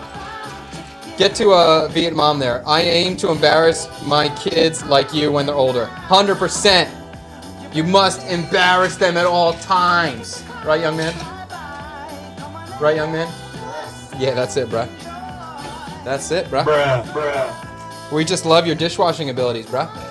No. I freaking grabbed that container and it's just dirty, dude. You're not doing great. So now you're going to have to pay me for the banter cooler. Yeah. Yeah. I buy Tree breakfast on his way to work here every day, and I'm like, if you do a good job, I'll pay for your breakfast. If you don't, you got to pay me back. So he's paying me back today. How much was your breakfast today? What'd you eat for breakfast? Why don't you tell over here? You want to go on camera? You want to be on camera? You can tell people what you ate today. You can give them that. What'd you eat? What's that mean? Crab soup. Tell us about it. Break down the word. Bankan cool. What is break that down for us? Pan is the noodle, right? Kind of. Bankan. Okay. Okay. And what kind of noodle is it? Rice noodle. Thick rice noodle. And tapioca. Okay. And then 4 means crab. Okay. So what is it? Crab noodle. Crab noodle. Anything else you want to tell us about it? Do you know what part of the country it comes from? The both actually. What do you mean both? What does both mean? It's from the north and the south. It's not. It's from the south. Okay. Anything else? It was 35K. 35K. So it was about $1.30 for his bowl of But crab you said noodles. You would pay the 20K from last time. I did. That cheap. So I only owe Yeah, it was a good price. It was a good, cheap price, dude. I only owe you. There we go. There's Ben Kankua on the screen right now. That is, I mean, for you, Tree, how would you rate that as a soup? Is that in your top 5, top 3, top 10? Top what? 5. Top 5? Maybe top 3. I don't know. Yeah, he likes that one a lot. I got Hale, which is a good name, by the way. We got Hale and Kat right next to each other as TikTok comments. So we'll go, those are funny. Hale, Chad, my girl and I coming to Vietnam next year. Need to book her session with you. Well, hopefully we'll be open for reservations. If not, you could just, if you got something to say, if you got something to report, we're still looking for guests to come and see KSK. I am open to having you chatters at home pop into the studio. Not pop in. This has to be organized because I don't know you guys yet. But, you know, I'm open to having 1 or 2 guests here during a live stream. So if you're traveling to Vietnam and you want to join, you want to sit in and just kind of be a part of the show, and I'll cook for you, no stress, no kind of simple vibes, casual vibes, let us know. Send us an email at team@chadkubinoff.com or cksk@chadkubinoff.com. Tell us who you are, why you think you would be a good addition to the show. So I'm not just, if you're a fan, that's cool, but we're trying to make the show entertaining. So we're not just looking for fans. We look for somebody who maybe got great energy. As long as you're a fan with great energy, you got something to say, or write a cookbook or something. If you got something you want to show off, talk to us. Tell us why you'll make the show better, or what you'd be good on the show, and maybe you'll get a seat here. And where's the other one? Kat. What's one of the Philly restaurants you miss? Cheesesteak shops. So I mean, Steve's Prince of Steaks, John's Roast Pork. I would like to try Angelo's. That's kind of the cheesesteak is hitting right now. But beyond that, for Philly restaurants, let me think. Motomio, I don't even know if Motomio's still open, but I really did like that spot. That was a great meal. Motomio was like a tasting menu Italian restaurant, Southern Italian food. And I believe it was $30 for 3 courses, or maybe $40 for 3 courses. It was a good time. Good value, good food, simple, casual. That was nice. I really would like to eat at Forsythia. Chef Chris Kearse's restaurant. He's a good chef friend. He's a beast. I would love to eat at his restaurant. And I would love to eat at Adam Diltz's restaurant. Which I can't remember the name of right now. But he's cooking Pennsylvania Dutch cuisine. So I'd be very interested to try that. I had a little bit, but I want more. Oh, and his restaurant's called Elwood, by the way. Elwood.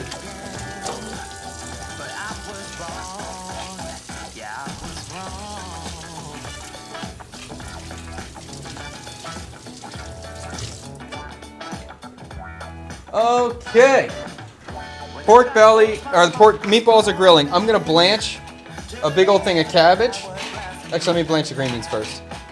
Actually, I'll blanch the green beans first. So I'm gonna throw the green beans in the water here. We'll blanch them quickly.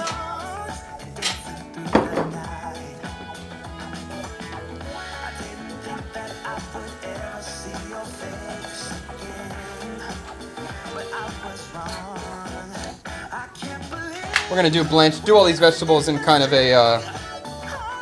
in stages. Try to cook them properly. Get good technique on the cooking of that. We're gonna throw a little bit of salt in the water too. If we're talking about being good technique, let's get some salt in here.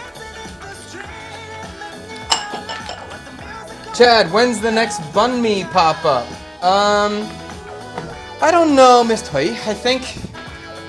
I think very soon after Tet, we'll probably get a banh mi pop up organized somewhere. Probably at a Rooster Bar, probably. I'm gonna let Michael lead the way on that. He needs something to do, so he'll probably get excited, and we need to get him excited. What we need to do is get Michael in here, and you need to tell Michael, hey, bro, we need to get a pop-up going, so he has a little motivation to get that going, and then we'll get it started. But I think if the shop doesn't open, like immediately after Tet, we'll definitely be doing a pop-up somewhere around the city soon. Because we just need to keep going. We can't lose momentum. And the Tet already just kills everybody's momentum here. good.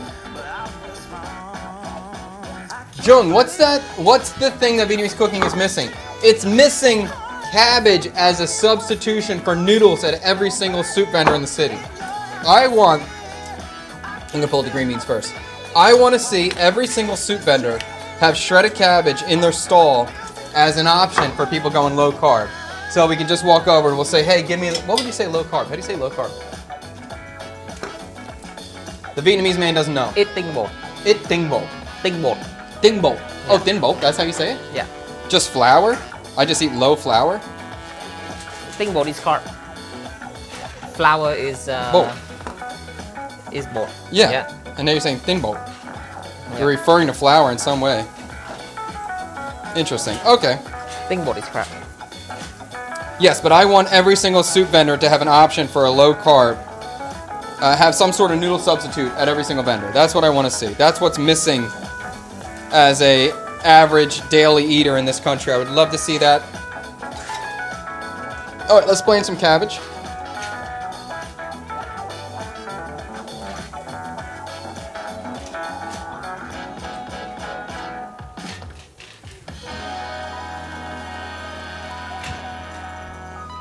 Okay, I'm gonna blanch the cabbage super fast. And I'm probably gonna reheat it again because I'm gonna cook this egg and my egg is totally broken. Like I'm not gonna be able to poach that egg, so I'm gonna try to cook it in the container it's in. We're gonna see. Okay, all right, that's good. You can see my freaking egg is not doing well. Look at my egg, and I only have 2. Maybe Chad's recently invested in a cabbage farm, so now he's marketing it. Great idea.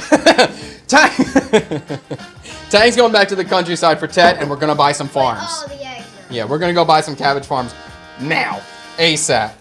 Or I got some cabbage farmers in America. I'm working some deals. That's funny.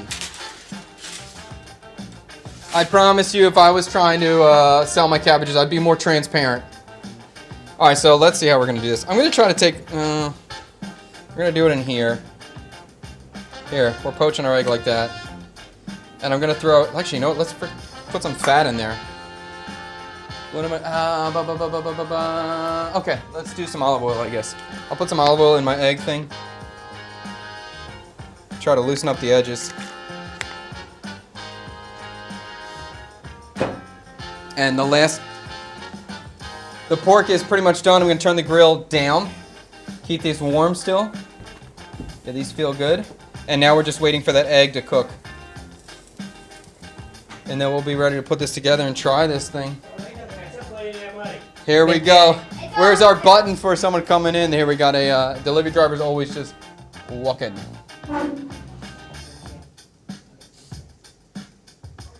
Literally, our doors are closed.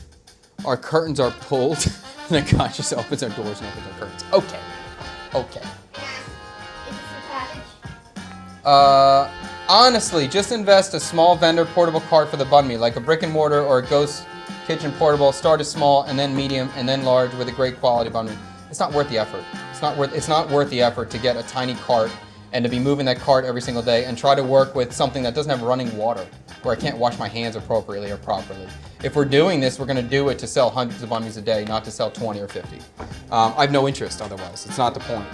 So, like, I don't need more market evidence to prove that this is a quality product that people want. I'm comfortable with this already. I realize that that's the case.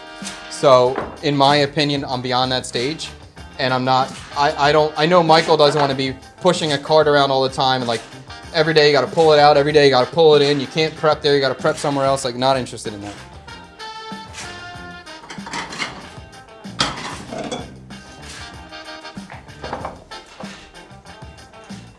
A dirty bowl. Who would have thought? Bruh. Thank you very much, Tang. I love the bro. Those are all for you, Tree. Every bro you hear is for you. Confidence. It's not I mean, it's definitely some confidence, but I also just know what I want. I'm not like opening I've had a restaurant already. I opened a restaurant. I already did this in Philly. And You guys ever hear same? I learned some lessons in there already. I feel like I learned my lessons already with that. Let me get some water in here too. This egg is not going to be ideal. Don't judge me on the egg.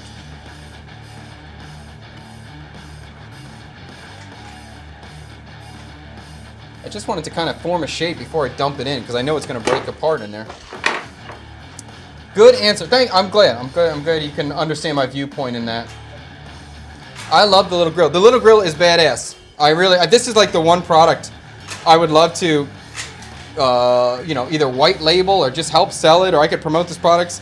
Namilix. Talk to me, man. I use it. I'll promote your product. Give me a commission on sales on that thing. I love it. And they have a few different models, and they're great. Super useful. You and the Cabbage Man from Avatar would get along very well. I don't know the Cabbage Man reference. I don't think, if it wasn't in the movie, I didn't see it. And I think the cartoon Avatar, we watched some of it. Like advocates. Do you remember that? Yeah. Oh, okay. How many, because I remember watching Avatar, the animated series, but I don't remember watching like seasons. I just remember watching a couple episodes. A Vietnamese twist on a stuffed cabbage would be cool. I agree. I love stuffed cabbage. Highly underrated dish.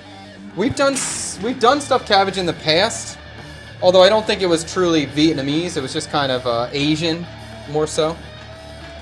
Okay, my egg's almost cooked. Let's finish this thing out. Let's do it.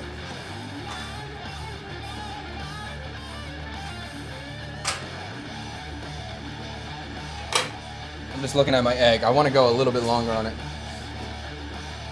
First city an American should go to in Vietnam for the first time. That's a good question. Well, you're probably going to land in Saigon, so that's going to happen. But let's say we're like not just landing counts. I think you should go to Hoi An and Da Nang. Like if you land in Saigon is a wonderful city. I love it so much. It's a little hard to navigate your first time. It's hard to kind of break into it right away. So I think, and especially if you're coming to Vietnam for first time, you definitely have maybe some impressions or like magicalness that you think you're going to see, and probably not going to see that in the city. Hoi An is a magical place. It's a very wonderful, wonderful place. And then Hoi An is right next to Da Nang. It's a 45-minute drive, so you have a modern city and an incredibly old city right next to each other. So, I got a little button press there. I think that would be a great place to start. Even if you're here for a week, I may just stay in that area for a week. Because you get the super old, and you get super new, clean, modern, and you get a beach, and you do have a lot of different food there. So that's a great thing to go to. Another city, and then beyond that, I think you go to Saigon, and you go to Hoi An, Hanoi. Beyond that, the big ones, I think Dalat's really awesome. I think Dalat is really clean and cool weather and pine trees, and most people would never expect to have that sort of weather or environment in Vietnam. I think when most people think of Vietnam, they think hot, tropical, humid, and Dalat is not that. Dalat is cool, pine trees, mountains, and it's nice, very peaceful. You're probably going to need a jacket when you're there. It's very nice. I very, very, very, very much enjoy it. And if you're a foodie or a chef, more particularly a chef than a foodie, I think a lot of chefs, when they get to Dalat, they fall in love, and they're like, "Yo, I could live here," because the produce is so good. In Saigon, produce gets killed very quickly by the heat. In Dalat, it's always cool. The whole place is like a walk-in refrigerator, so the produce is always peak. It's wonderful. If I didn't need or was addicted to the high energy and high chaos of Vietnam or Saigon, then I could live in Dalat or Da Nang. Both are great. They're just much more chill than here.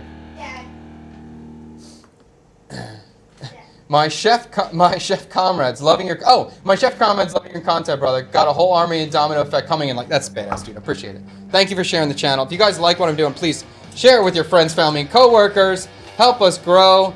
Try to do big things in 2026. Trying to be a positive guy. Trying to be a real human being doing real human stuff without the freaking AI. And I'll probably make another channel that goes into that direction at some point, because I'm cautious and concerned about the direction of our planet. But I'm going to keep that on a separate channel. We'll stay food focused over here. Dad, Yes.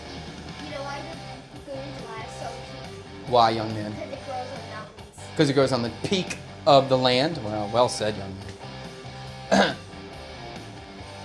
Are you using cabbage leaf to wrap dumplings instead of using dumpling wrappers? Not today, but I could. I like that. I love the content. Can't wait to experience it. Awesome. What about Phuoc? I do love Phuoc. I love Phuoc. It's a big flight, and I feel like if you are hitting Hoi An and Da Nang, then you're already kind of getting a beach, so you don't need a second beach. So that I would say Dalat. Phuoc is really great. It's a nice beach. It's super chill. It's super relaxed. You can't, there's not much there. If you're looking for a chill vacation, cool, love it. And we're going back. When my parents come, we like to go to Phuoc because we chill out for a week. But it's not, don't think it's like super entertaining. It's not an undiscovered gem anymore. It's not, it doesn't have the the untouched beauty that it once had. It's developed now. And it's developed into sort of like a fake Disneyland playground sort of thing, which is not my favorite. But, oh, it's getting good now. I do really like Phuoc City, though. I like the little city there. I think it's pretty great. I could live in Phuoc, too. But if you're just going to go to one beach, I would say Da Nang. Da Nang and Hoi An. Hoi An, is that how you spell the first city mentioned? Yes. Question, if you poach an egg, how long do you have to keep it in the water? Do you add salt to it? And then beat it off, what? And then beat it off with the chicken sauce so it can climax the action.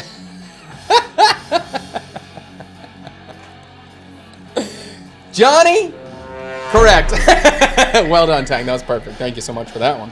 All right, let's finish. I got distracted by that incredible comment. All right, heating it up. We're back. We're back. We're back. We're focused. We're locked in. We're locked in. Tree, do you want to eat any of this or no? You want to have a little bowl of this? I'll make your tiny bowl first. All right, we'll do Tree first. Get him set. Oh, do you want the dirty bowl or do you want a clean bowl? You want the dirty bowl? Fine. I'll give you the dirty bowl. You deserve it. I can't do it to you, buddy. I don't want you to get sick or anything. Okay, a little bit of cabbage. We'll do Tree's bowl first. Cabbage.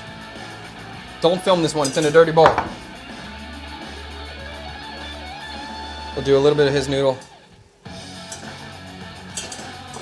I'm not going to put the egg on Trees because I only have one egg. I'm saving it. This. No, we're fine. Okay. And let's give him a meatball. We'll give him a piece of the pork belly.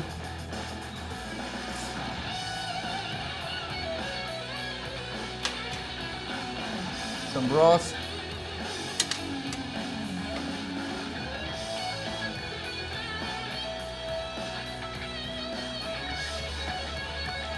And a touch of that butter, the chili butter.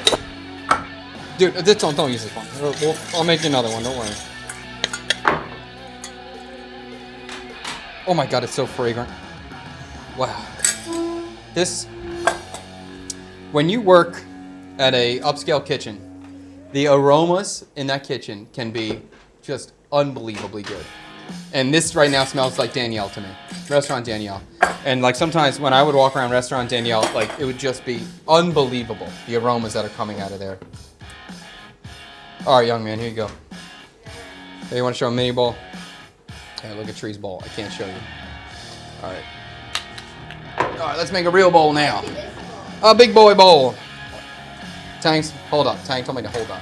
He said wait, so I'm gonna wait and get caught up here. Any key lessons from your first restaurant? Yes, many key lessons. Marketing is the most important thing. Marketing is more important than your food. It's more important than anything. If people don't know you exist, they don't come in the door, you close. So that's part of the reason. I got another dirty bowl I'm working with, dude. Oh, Tree, it's upsetting to keep pulling bowl after bowl, and they're dirty. Bruh. Yes. Marketing is incredibly important. So that's what brought me in this direction of content creation. That was one of the things. Another thing is you can't do it by yourself. I tried to basically operate the restaurant by myself, and that's why Michael came on board with me later, because I couldn't handle it. It was too much. I was trying to do everything. You can't do that. Don't be ego-driven. It was very, before my spot was very chef-driven, meaning like I want to do specials all the time. I'm trying to like do cool stuff and do all this. No. If I open a restaurant at this point, it is to sell a delicious product and to sell that delicious product over and over and over again. And not try to like make specials every day and make my life incredibly hard. No, I just want to make a very streamlined, efficient food operation business that creates 1 to 3 products at a high level, and that's what we do over and over and over again. That's the idea. Any other thing about like big lessons? Having staff sucks. Managing staff sucks. The city doesn't care about helping you. They only want to take your money when you're successful. They just want to bleed your money until you die. The city does not give a crap if you succeed or not. They just want to take your money. And they'll take your money until you die, and then they'll just take money from the next person that takes over your spot. So that's good. Opening a business in America sucks. Any other lessons? There's a lot. Don't try to help people. That's kind of a thing. I think I'm a nice guy, and I try to help all my staff members, but sometimes you can't help people that don't want help.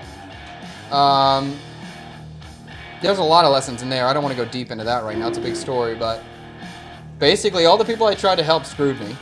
That wasn't cool. Anything else?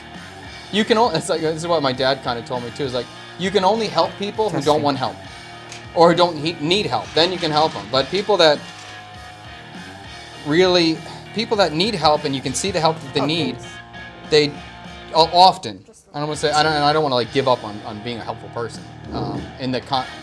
It's a big story, so it's kind of it's hard to describe it in such a short time, but it's hard to help people who don't want to be helped. I think that's it. And by that's it, I mean there's plenty more, but I don't want to get too deep into it right now. I Google imaged. You right? Okay. I Google images of Dalat, and it looks like a magical city made up by AI. It's a wonderful place. Dalat's beautiful. And it's got like all these different mountains, and all the roads are, it's kind of like Pittsburgh, if you've ever been to Pittsburgh, where all the roads are at angles, and there's like, sometimes it's hard to drive your motorbike or hard to drive your car, and you're like, I can't believe someone's going to drive a motorbike up that or straight down that. And there's kind of, it's definitely like a insider city, because there's so many secret pathways to get to one spot or get to the other. There's a lot of cut-throughs. It's cool. It's really, really cool. This is the highest? Yeah, like that would be the kind of thing, like drive your motorbike down that. It's crazy. When the gaming channel gets going, do a crossover cooking and recreates a dish from a video game. Good idea. Good idea. Yes. Or like if Fortnite has burgers in the game or a new update, well, that's a great idea. Thank you so much. Who was that? Sanctuary Play. Great idea. Great idea. Right now it doesn't have any object. Right now there's no food item, except for there's like mushrooms and cabbage and stuff, but there's nothing super fun right now. That is true. Making specials every day is expensive. It's expensive, and it takes mental ability, and then it takes training of staff. You add complexity into your process. It's just, as my younger self, I mean, you see me, I make new shit every single day. I enjoy making new stuff, but it doesn't help the restaurant. Any side hustle ideas? Unfortunately, full-time, this job is not cutting it. Cindy, that really just depends on your skill set. That depends on what state you're in or what country you're in too, like what they allow you. Like, I'm a food guy, so I'm always going to make some sort of food business. I believe in physical things at this moment. I think more and more. I mean, right now there's a lot of things you can do with AI. I don't know how long that game's going to last. I think pretty soon everything you're going to do with AI is going to do for itself. But for a period of time, you can use it to build a side business. If you want to sell a physical product or make something, it depends on your skill. It's hard to answer that well for you. Okay. Have you watched the TV show called Restaurant Impossible by Chef Robert Irvine? If so, who is better in your opinion, Gordon Ramsay or Robert Irvine? Me, Chef Robert Irvine. Oh, okay, well, I'm going to disagree with you. I have seen the show, love the show, great show. But I think Ramsay's a much better chef than Irvine. I think Irvine is a good operator, and a good systems and management. He could put out he could feed 1,000 people. If Irvine and Chef Ramsay are next to each other side by side, they're given some ingredients and they have to make things for 3 judges, Ramsay's going to win 9 out of 10 times, for sure, in my opinion. Okay, let's finish this. I want to try it. Tree, have you try it? Any thoughts? Any words? Is that your thoughts and words? No, it's delicious. Is it? Yep. All right, so I'm going to just give the cabbage a quick blanch again. Just heat it up a little bit.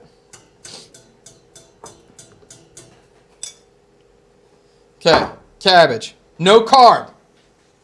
I'll do a little bit of this no carb noodle, and then I'm going to give my second bag to our favorite friend, Tang. I should give Tang a golden ticket. Actually, Tang doesn't have a golden ticket. He's got a different color. He can't come whenever he wants to. He has to come every time. That's so different. Maybe like a blood. What's that? Oh, Tree's got a vote there, Tang. Cut to him. Whoa, 9.5. Why do you like it so much? Well, it's good. Well, you got to say more than that. Is that a real score? Yeah, you said this. G, you need the mic, G. You need the mic, bro. You said this forces you to eat fat, right? Use fat as like. Oh, ketogenic is fat, yeah. There's a lot of fat in here, right? There is a lot of fat in there. Look what I am. Fat? No, I'm skinny. Oh, okay. So you want to eat more fat? Yeah, can I have more? Yeah, I can make you more for sure. That was not filling it all. Morgar, that's what I was thinking about. A red card. I give Tang a red card. Okay, this is here. I'm going to put my egg on next because I know this egg's going to be ugly. So we'll cover it up.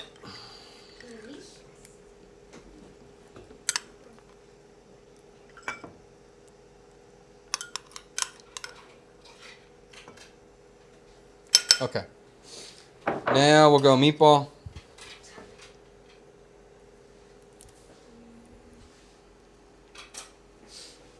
Number 4. Load me up, baby.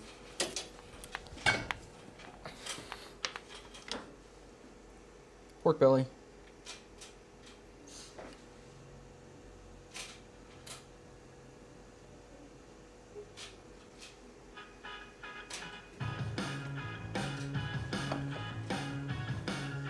Is this everything? Okay. We're gonna go green onion. A lot. I like a lot.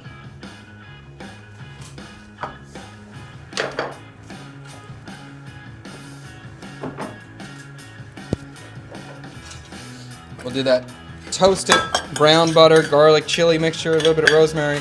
So unbelievably fragrant, dude. I love that smell. And then there's our keto. Freaking fat. Put the butter on.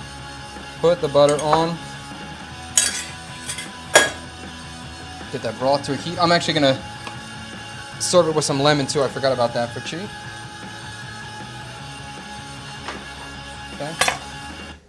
Oh, Tank tells me to wait. He said, move the towel. He doesn't like dirty towels for some reason in the shot. I don't know why he doesn't appreciate my dirty towels. Katrina, what kind of noodle is this? We're using cabbage for noodles, and we're also using the konjac noodles. These are low carb, no calorie noodle, or super, super low calorie noodle. Do you play Path of Exile? I've never heard of it. Loving the content with the bruh and the extra noise. Nice. Bruh. It was a suck-up score for all the dirty dishes. Yes, there's a chance of that. That's you giving such a high score. I always want you to give real score. I don't care if you like it or don't like it, just real. And you honestly love it. Okay. Listen, I'm a good cook. It's delicious. I bet you it's delicious. Every component tastes good. Probably all taste good together. Where's the chopsticks?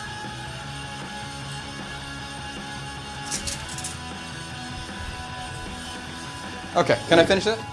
I'm brothing. Here I go. Brothing it up. And I'll tell you, I think you keep seeing me taste this soup over and over again. And I'm like, ooh, that's good, that's good. Because it keeps reducing. And therefore, the intensity of the pork broth just gets stronger and stronger. The intensity of the flavor gets stronger and stronger. So I think it's quite good.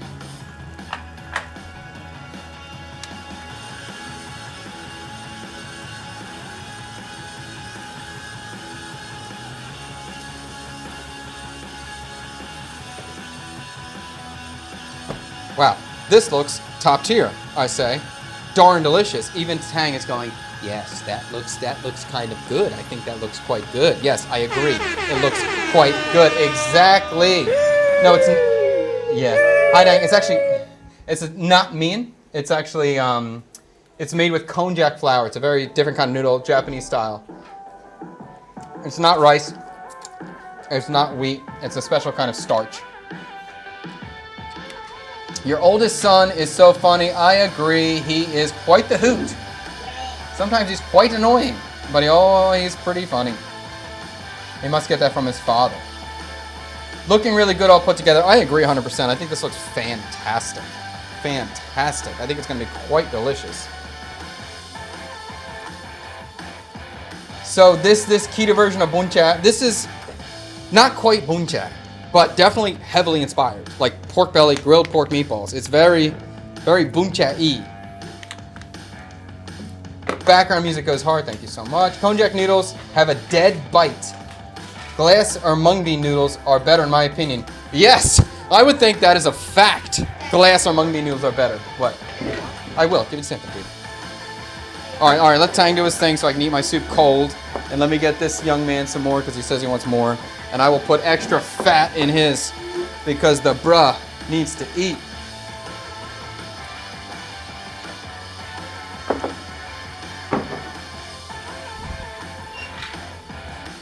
Did you like the meatball and the pork belly equally, or one better than the other? Or?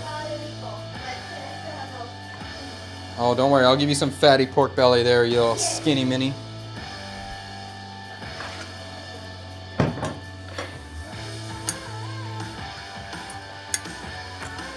All right, let's give Tang time he needs. He's organizing all these cameras. Tang, cut to the wide so they can see what you're doing going on right now. Look at this. He's got 4 cameras set up over here. We got a monitor. We got all this stuff.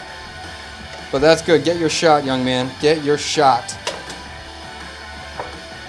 Tree, do you think you want some lemon in here or no? Okay. Here. You can have more too if you want more. I'll give you that first.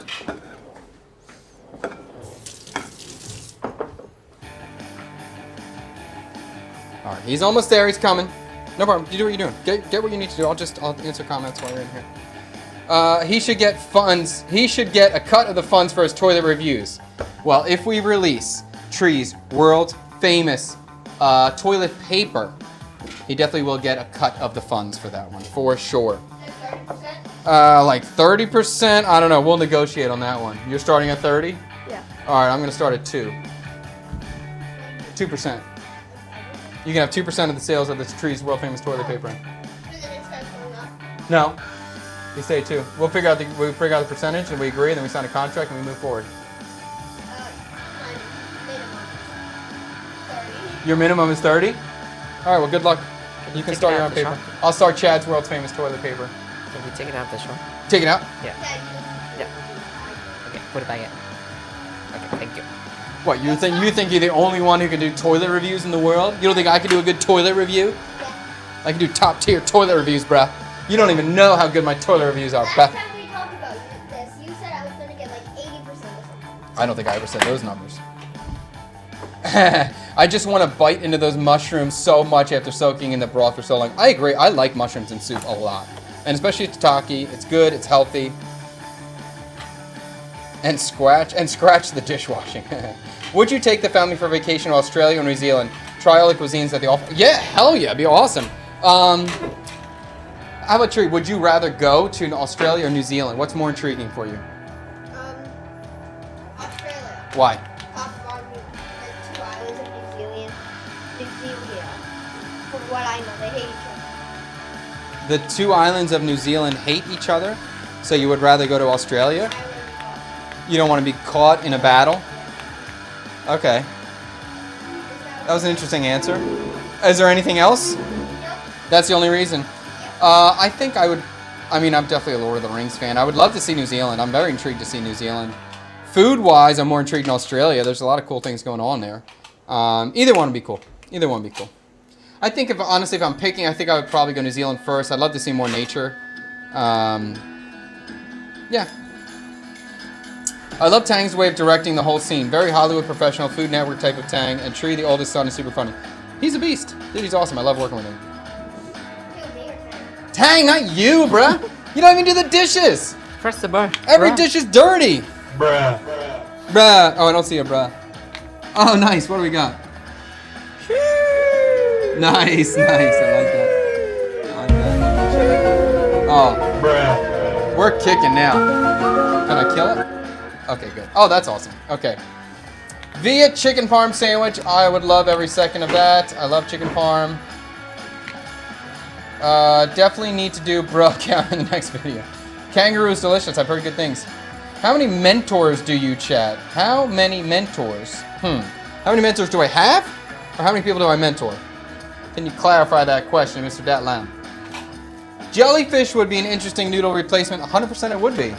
I don't know if I want a giant bowl of jellyfish. Jellyfish is kind of similar texture to these konjac noodles. They kind of, no, that's not a jellyfish. Oh, that's not what you eat of the jellyfish. You eat of the head. The jellyfish kind of has a crunchy sort of vibe, the same as these konjac noodles. Which one is the dishes button? This one. Bruh. Yes. Oh, for both, for Dat Lamb. I don't really have any mentors, honestly. I like, you know, when you look online and you see all these guys like, oh, you got to get a mentor, you got to find a mentor, you got to do that, whatever. And I think I when I was younger, I was like, oh man, I got to find my mentor, I got to find... No, I don't have a mentor. I don't think I really ever had a mentor. There's a few people I looked up to when I was younger. I mean, I loved Grant Achatz, the chef Grant Achatz from Millennia. I definitely looked up to him. As a mentor, no. I loved Curtis Duffy at Alenia too as a mentor for a short period of time, maybe a little bit. But I think part of also a mentor is you're looking at them more than just the skill. Dude, why are you doing that? Why are you doing that? I don't want you over here. I don't want you working in here, okay? Especially when I'm answering a question. Oh, I don't like that. I lost your comment. I'm sorry. Yeah, I think the mentor kind of has to encompass not just the skill you're trying to learn, but kind of life. And I've never had a mentor that really did that for me. Right now, like even like Chef Rang, I love Chef Rang so much. Would he be a mentor? No, not at this moment. I don't have it. I don't have it. How many people do I mentor? I don't know. People reach out to me all the time, like super inspired or, you know, you're helping me out a lot. But is that a true mentorship? Not really. I'm not really working with anybody day in and day out. I hope to be a mentor to that young man over there. Maybe my other little young man. Maybe my other sweet little, precious, wonderful daughter. Yeah, but that's kind of it. Gotta respect. I learn as you go. Yeah, that's it. Like if you find a mentor, great. Like if somehow life links you up with that kind of person, that's wonderful. It just never happened for me. I've always kind of been a solo guy, introvert and independent, and even though I maybe wanted help at times, I just like, all right, well, just keep going. Keep moving forward, keep going, don't stop. No one will stop me. And yeah, that's kind of it. Sometimes working alone is kind of amazing. Working alone? Yeah. I love working alone. It's more people involved, the more things slow down.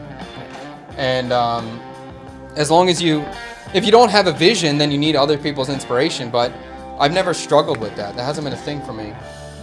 YouTube has made access such that you don't really need mentors. Exactly, too. So you like any information I'm trying to learn, I can find it. So I don't need to be like next to somebody and asking those questions. What do you think about the sentence that said every meeting that has 3 or more people is absolutely pointless?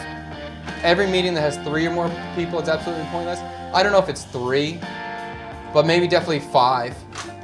If it has 6 people, it's too many people. 5 could be possible. Because you could have an owner, you could have a manager of internal. Because yeah, I could be the owner of the restaurant, I could have the front of the house manager, the chef, that's 3 people.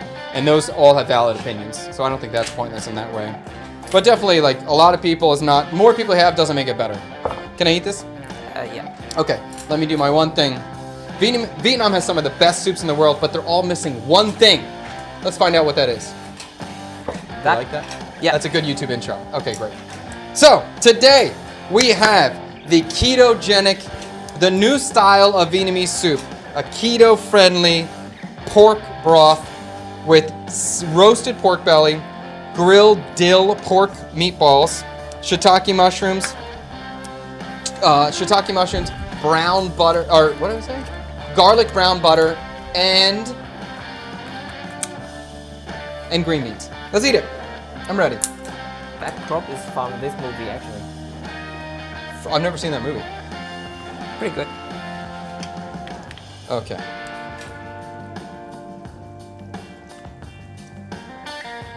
Look pretty good. There's the freaking cabbage noodles. It's such an easy thing to implement nationwide, everywhere. We just need to find a, okay, there we go. We need to have a salad vendor set up next to a a soup vendor so they can steal the cabbage from the salad vendor. Well, they can burn. This is good. Very unique. You're not expecting, you know, I look at this, I approach this, I'm expecting Viet flavors. Even though I freaking cooked it, I know it's not Viet flavors, but when you sip on it, and it tastes so savory, and I can taste the butter, and the butter is actually a little spicy. That chili really came through. There's some heat on it. It's kind of nice. And it's it tastes like Sunday roast. This meal tastes like a Sunday roast.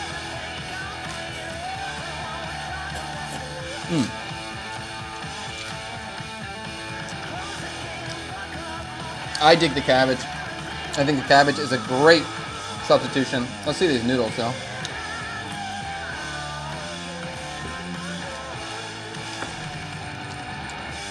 The noodle's alright. I think it's fine to have a little pinch of those noodles to kind of pull stuff together.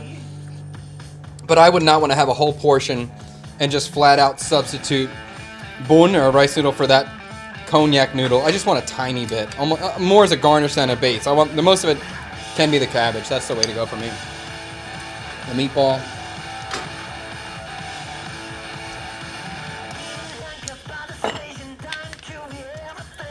Pretty darn good.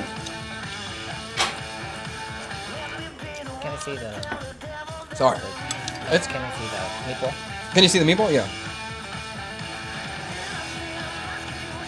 Bite it. Yes, sir.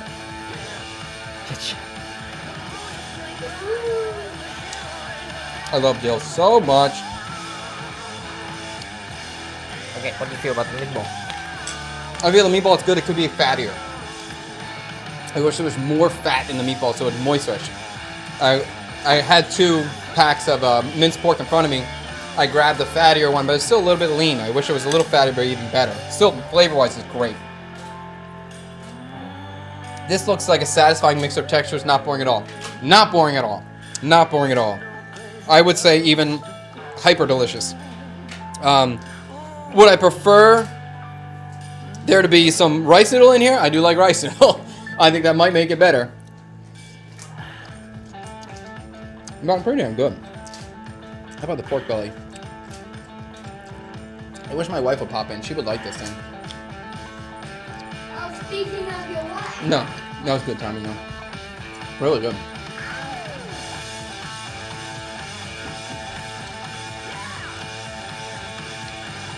Would you suggest an alternative for someone who wants to learn to cook well? In place of schooling, if they wanted to save their tuition costs while still getting necessary skills and knowledge. There is a taxi pulling up. No. Alright. Before I answer your question, I'm going to make a bowl for Tang. I want him to eat it before I tell you what I'm thinking about this. Nice. But I think it's obvious I like it. Okay.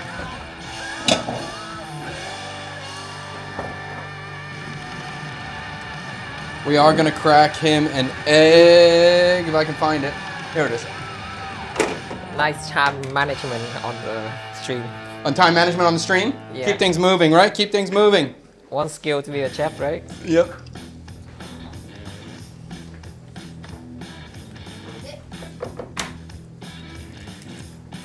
Okay, Tang's got a whole egg yolk. We're looking good. Things are starting out well for him. And I think we could probably do this all at the same time. We'll drop the egg in here. Can I drop this? Yeah, you can scrape it out too. Okay, eggs going in. We're gonna get the meatballs in. Gonna get pork belly in. How old are these eggs? Comment your guess. You can get rid of that. Wash that whole thing out, buddy. All right, that's good. That's good. That's good. Get him some fat. We all know Tang loves fat. I try not to eat. Oh, please, less butter. Please don't put the butter in. Comment down below how old you think those eggs were. Okay, thanks, Trey. Sorry. Is that bad? That's all right. All right, let that go. How old is he though? Throw the green beans in. Oh, these are already blanched. I forgot. These are blanched.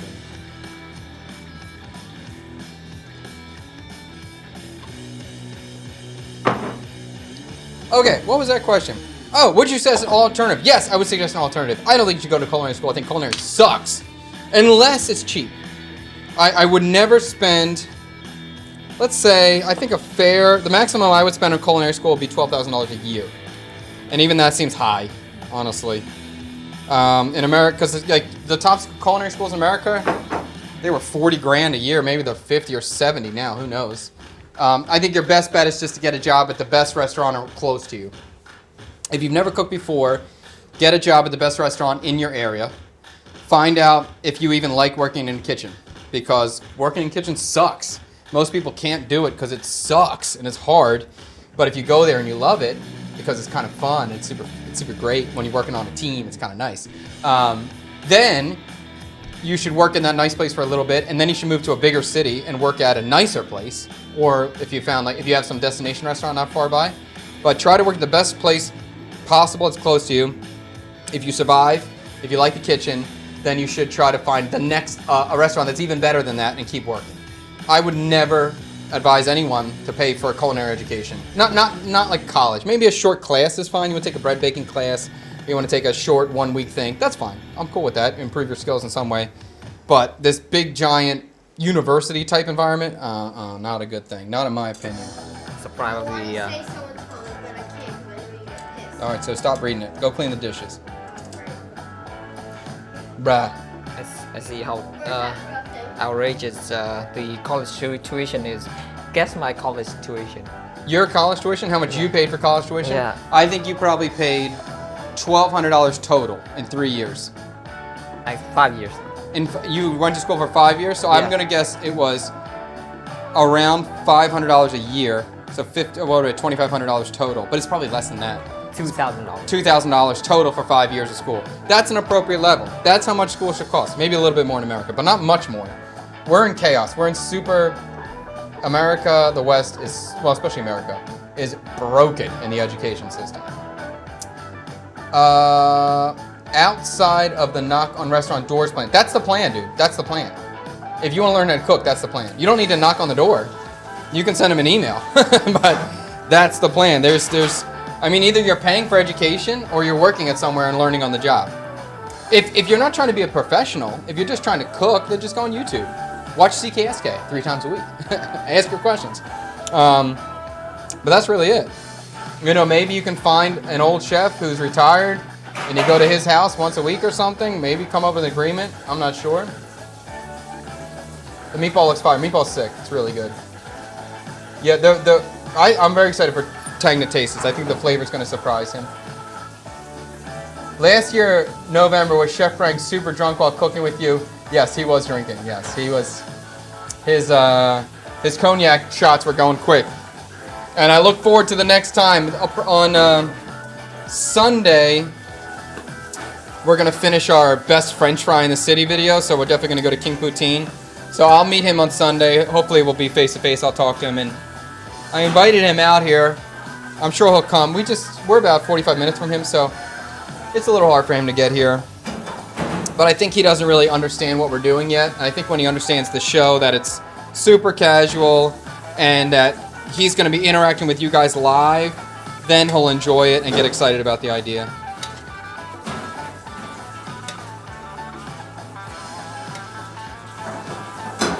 Okay.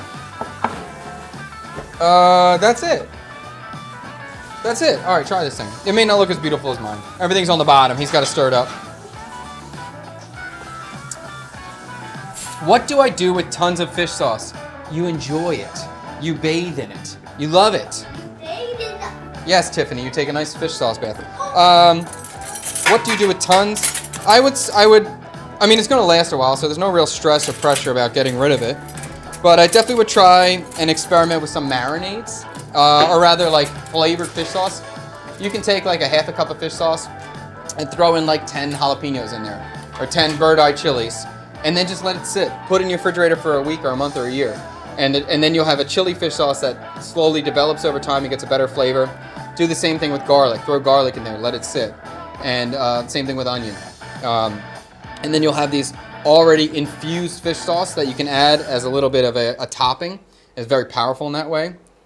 Other than that, maybe you could try to make a batch of konjac. That'll use up some fish sauce. Season all your broths with fish sauce. When you're seasoning liquids with fish sauce, it goes really, really fast. So that's a good way to use it. I hear a lot of chefs I respect talk about eating as an important skill. How useful or vital would you say eating other people's food intentionally is? Very important. I mean, like, every time I eat, I'm always intentional. I think about the food I'm eating all the time. I try to break it down. I'm aware of the texture. I'm thinking about heat. Every time I eat, I'm hyper aware. I was gonna say I never eat like without focus, except if it's late night. If it's late night and I'm not sober, okay, I'll just eat it.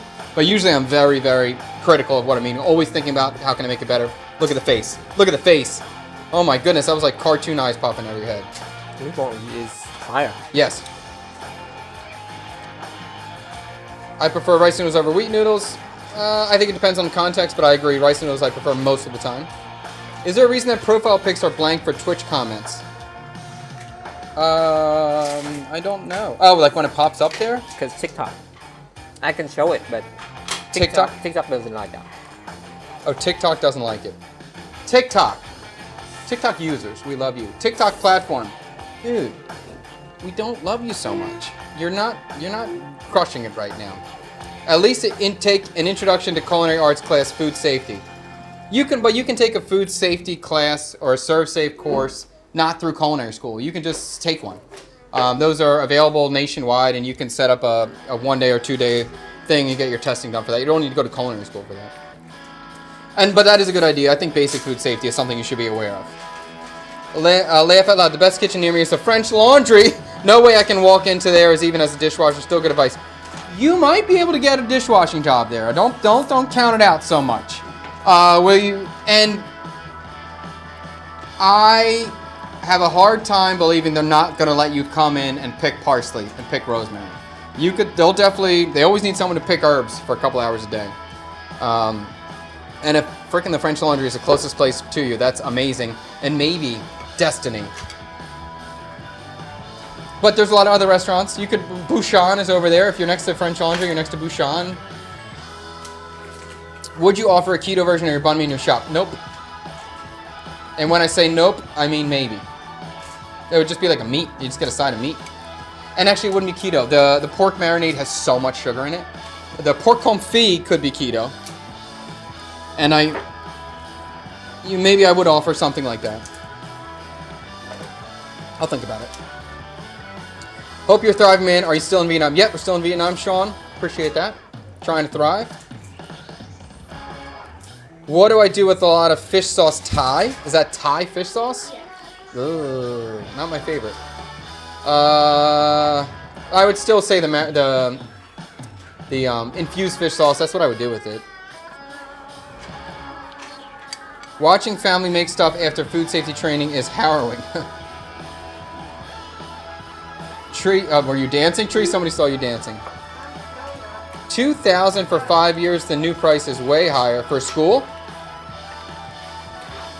It is super casual. I watch lots of chef videos, and you top it with the live thing. Thank you. Appreciate that. We're trying. Chef Rang and Maddie Matheson collab incoming. We'll see. Hopefully one day. That'd be fun. Listen, I'm happy just with Chef Rang. Just Chef Rang is already so exciting for me. We get a Maddie in the mix. That'll be a hoot. That'll be quite a day. It's a very low niche of Chef Live. You definitely will blow up soon, 2026, brother.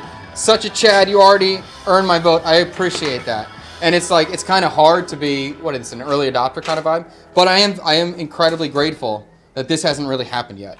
And that I took the time to freaking build this place and finally figured out a way to use it.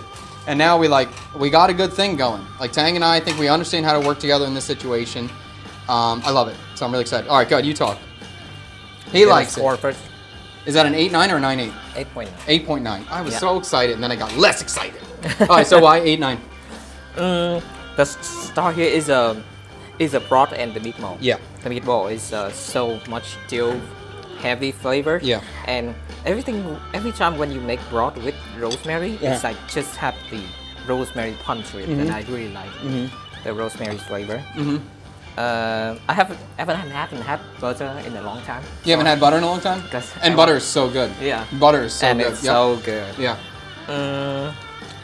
I mean, I give you the 8.9 because you have the limitation of ingredient here. Right. Because it's keto, and part of the soup that give you the satisfaction is a noodle. I mean, the noodle here is fine, but you. Let's say if we put bone in here, what would you put it then? 9. Easy 9.5. Yeah, I agree with that. Easy 100%, 9.5. Yes. If adding noodles into this would make it better. It would make it more satisfactory, more delicious. In terms of a keto soup, this is 9.5 to me. Maybe 10. It's delicious. The butter in there is super, super freaking good. The meatball's great. The pork belly's great. I really enjoy everything about it. But it's just, I also know that if I put noodles in here, it would be better. So on a keto level, it's a really high score. On a soup level, I agree. I think I'm probably 8.5. And then if I had noodles, I'm 9.5. I really like it a lot. Cool. TikTok, man, setting up so many rules. TikTok is... it's so frustrating. Huh? Do we all do 9.5? Pretty close. I think most creators are extra annoyed with TikTok right now because TikTok's how I started. TikTok was my favorite platform. It was so great. It was like there was something really special, really fun about it. I was always fun. That was the thing, and it's not fun anymore. And there's dumb crap going on, and so I think most creators that use TikTok or start on TikTok were extra annoyed by what's going on or what it feels like at this point. Thank you. How's the wine scene in Vietnam? It's really blowing up. It's getting very big. I would say that Vietnamese are very conscious of what other people think of them, and they're conscious about their face and looking good and being well versed in wine or feeling or looking like you know what you're talking about. Wine makes you look high in society, so people care a lot about it. Do you agree with that? Yes, I told you. So people want to look high class, so they want to know about wine, and the people who sell wine realize that about this culture, so they're pushing it. So wine is becoming a big thing in here, even though for me, I don't really think wine matches with Viet food very well. I mean, I'd much rather have a beer or liquor. I think those are the things that we should be eating and drinking with this style of food. But that doesn't have the same level of like class to it. Put my pinky up. But yeah. When I think of French laundry, I think of all the vineyards for sure. And I think like wine with French food works well, but the flavors we have here are aggressive and spicy and powerful, and you know it kills and destroys most wines. And usually I don't really want to have a wine with a gabola soup, but I'll have a little shot of rice wine because I already have so much volume of liquid. I don't need a beverage that has a lot of liquid. Community colleges still have like a lifelong learning department and usually have a cooking series, something during the year. Yeah, I guess that's true too. Like maybe I spoke too quick before. I would take a cooking class as long as it's cheap. As long as you're not going into debt. Do not go into debt to learn how to cook. But a community college would be a perfectly fine thing as long as the price is fine. Michelle Richard on Mondays and Tuesdays would take Len de Pas out to try what other chefs were doing. Okay, that's cool. Michelle Richard's awesome, by the way. I think I've seen local master gardener organizations do pros use cooking training, which is also community level. That's great. Trio. Chad, your content is really getting me through nursing school right now. That's great to hear. I like that. I like that. This is how every person I know went through keto. Man, this would be great in a bun. It's because we love carbs so much. Every time we have anything, we just were like, it's really good, but just, god darn, if it just had some carbs with it. It would either be great with a bun, or great with noodles, or great with rice. Yes. 100%. And then there's, you know, if you really get into it, you find the substitutions that work. There's a very popular, like, keto bread recipe with almond flour and a lot of eggs. And so when I was doing keto, I would always have that in the fridge, and I would put a big old stick of butter on each slice of that bread. That worked.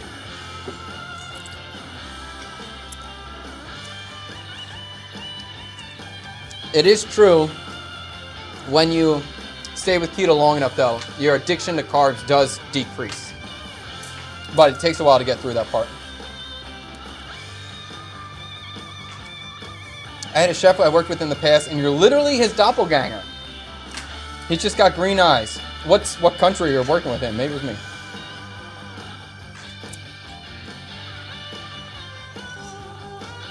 Tree, someone saw your haircut. You want to show off your new haircut? Yeah, he's side view, young man. Boom! Look at that, and then turn the other side. Whoop. Look at that, sing, bruh. Look at that. Now smile. All right. Chill. Okay, cool. All right, we're gonna bring this to an end. We'll stay on for 2 more minutes. You guys got any questions? We'll bring them out.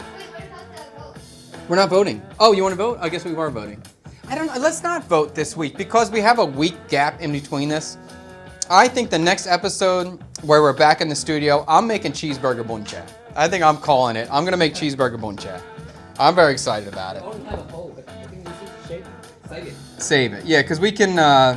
I even feel like if we vote on this, it's gonna be like a week away from when we do it, and you're gonna kind of forget about it. Yeah. So let's just save that and keep it fresh. We'll do the cheeseburger bunchat the next video back. But so we will next week, Monday, Wednesday, Friday. We will not be streaming next week. Well, not at least not in our typical time frame, not in the CKSK space, because Tet is starting. The New Year festival is happening in Vietnam, so everyone's going back to the countryside. I will try to stream with my phone from the countryside something, whether it'll be Q&A, whether it'll be like a little let's chat, whether it'll be like a walking tour of the area of the countryside, or if there's some cooking going on. I'll try to do it. I can't guarantee the internet's going to be great, but we're going to do it. We'll try at the minimum. If I can't stream, I definitely will shoot a lot because I know everyone's very curious about the countryside, and if you saw my content before, you saw me living in that area, in that space, and I know a lot of people really enjoyed that. So I'll definitely try to shoot a lot. I'll try to shoot a lot of video. That's all I mean, TikTok. I will shoot content is what I'm saying. Chill out, TikTok. I will try to create a lot of video content of the holiday, and we'll try to stream as well. Will you be going to Kanta? No, we just went to Kanta. There's 2 videos right now on the page from Kanta area if you want to see those. Has your Vietnamese got a lot better since your family last saw you? Actually, yes. That's true. I haven't really thought about that. That will be fun. Yeah, I never thought about that. That's true. So I'll be able to maybe have a little bit more input at the table. And luckily, there's going to be some more white boys around the table, so I'm going to look really good with my Viet compared to the others. Huh? Michael's going to be there. Michael and Michael will be there. Yeah, both Michaels are going to be there. Michael across the road is coming home with us. There's me in the countryside with the farmers eating goat face hot pot. This was like literally the mouth of the veal. Like there was teeth in the freaking hot pot, and there's like the roof of the mouth. That was a weird meal. Fun. We had fun. Blood sausage. I like that. That's actually my brother-in-law. We call him Mr. Chum. This is a fun time. What? Where's Mom's hometown again? Mala. Okay. So I'm sitting around with like 7 farmers, Viet farmers. They don't speak English at all. I don't speak Viet at all at that time. Not enough to, I say hi, hi, hi. Oh, good, but I can't talk. And when you're in that kind of situation, basically you're really uncomfortable all the time because you don't know what to say, you don't know what's going on. So you tend to drink a lot. So I do drink a lot there. But it was pretty cool. Look, that's the one that's like the teeth. That one's so weird. Throat. These guys are fun, man. I really like this type of experience. But it's just, I can only do it once a week, maybe once every couple days, because you just get trashed. You get hammered. I can't get hammered every day. I need a little bit of recovery time at this stage of the game. Palate is hard to palate. Do people say Happy Tet to each other? They really say Chupang Namoy. They say like Happy New Year, or wish you a new year. Yeah, or good fortune on your new year. Here we go. Yeah, here, perfect. Chupang Namoy. Yeah, exactly. That's what they say. Chup, chup. So where's your wife hometown? Bao Lop. So we're close to Dalat area, mountains. My wife's province is the same province that Tang's family's in too. So we're not going to be close to each other. We're a couple hours away, but we have a similar vibe, sort of, to the land and the area of the country. And it's a beautiful place. If this had a bigger city, I would be quite happy living there. The weather's really nice. You can grow anything year-round. Tree, stop playing around with that stuff. Okay? Just smile, drink, and eat. Exactly. That's the only strategy you can do. They'll get you drunk despite the language barrier. Yes, for sure. It's corrupt beat. It's more like Highland. they say Highland, so it's kind of like Central West. Yeah, Tank's got his mouse right at the point. It's even though they call it, it's not like center. It's like below the center to the west, north of Ho Chi Minh City. Yeah. Okay. All right. In conclusion, I believe, I deeply hope, I pray one day that we will see a low-carb option nationwide across Vietnam, where there'll always be, like, preferably cabbage, but maybe even bean sprout. I can settle for that. Some sort of vegetable option as a replacement for noodles for those days when we just need a low-carb day or really crushed it on fried chicken the day before. So please, let this be the beginning of a movement, or if someone's already doing it, let us know so we can highlight them and help this healthy alternative be a common solution or a common option throughout the streets of Vietnam and potentially farther out there, Thailand, Indonesia, everywhere. Anywhere that has soup, we need to have a no-carb option. I would love it. I would appreciate it. I would order it sometimes. I know Tang would order it sometimes. I think that's it. Long live... Oh, we got to end on there, Jung. Perfect. Long live the cabbage. Thank you for that. Thank you so much for watching. Thank you so much for being a top-tier chatter in the chat and being a early member to this community and watching this thing grow. And this thing is growing, where our viewers are going up every week. Our page is monetized. If you didn't check it out earlier, CKSK has brought in $25 worth of ad revenue so far. We are pumping, baby. Very soon, we're going to be, I don't know, using that money for investments into the future, for new stuff. I think that's it. This is, how dare you say such trash about cabbage. This is not cabbage propaganda. This is cabbage revelations. All right, peace. Have a great day. See you. Cool. All right, Trey, let's do dishes, buddy.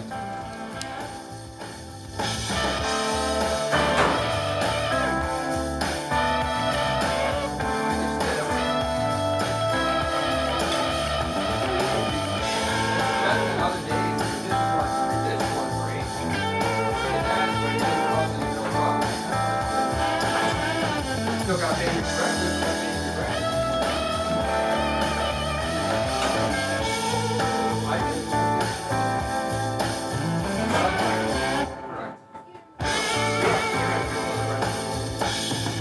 Thank you so much for watching on TikTok. Bring the stream to a close, guys. Peace. Thanks for watching.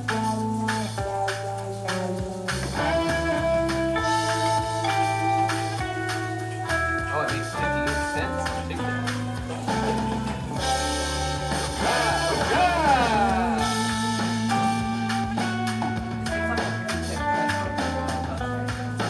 Say what?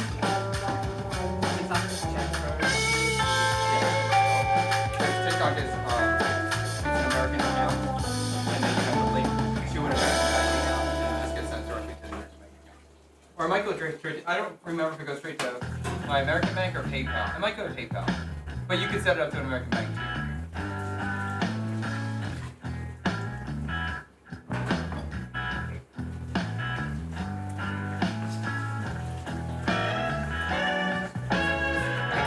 Huh?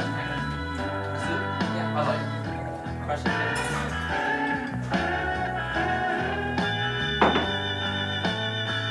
There you go.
that little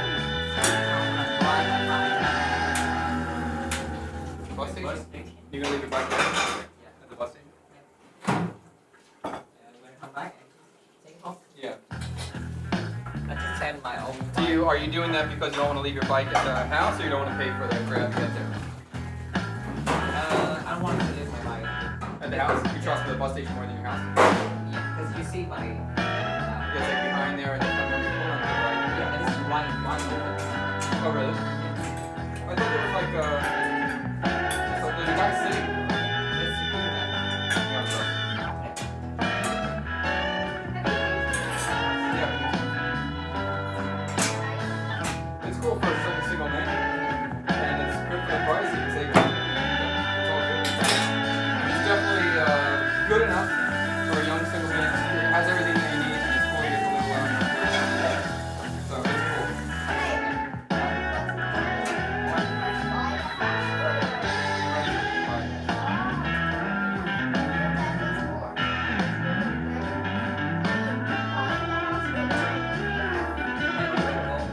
Depends on the house, depends what you're doing. A lot of different variables. What do you mean that?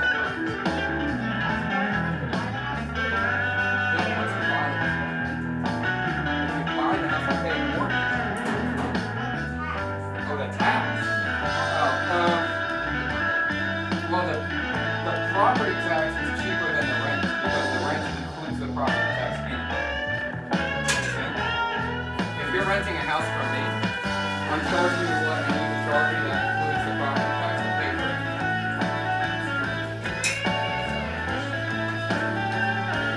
Is that the ISO thing? Okay. Or is that a problem for you right now? Or not a problem? Okay, yes, I think that. Just have it. Right.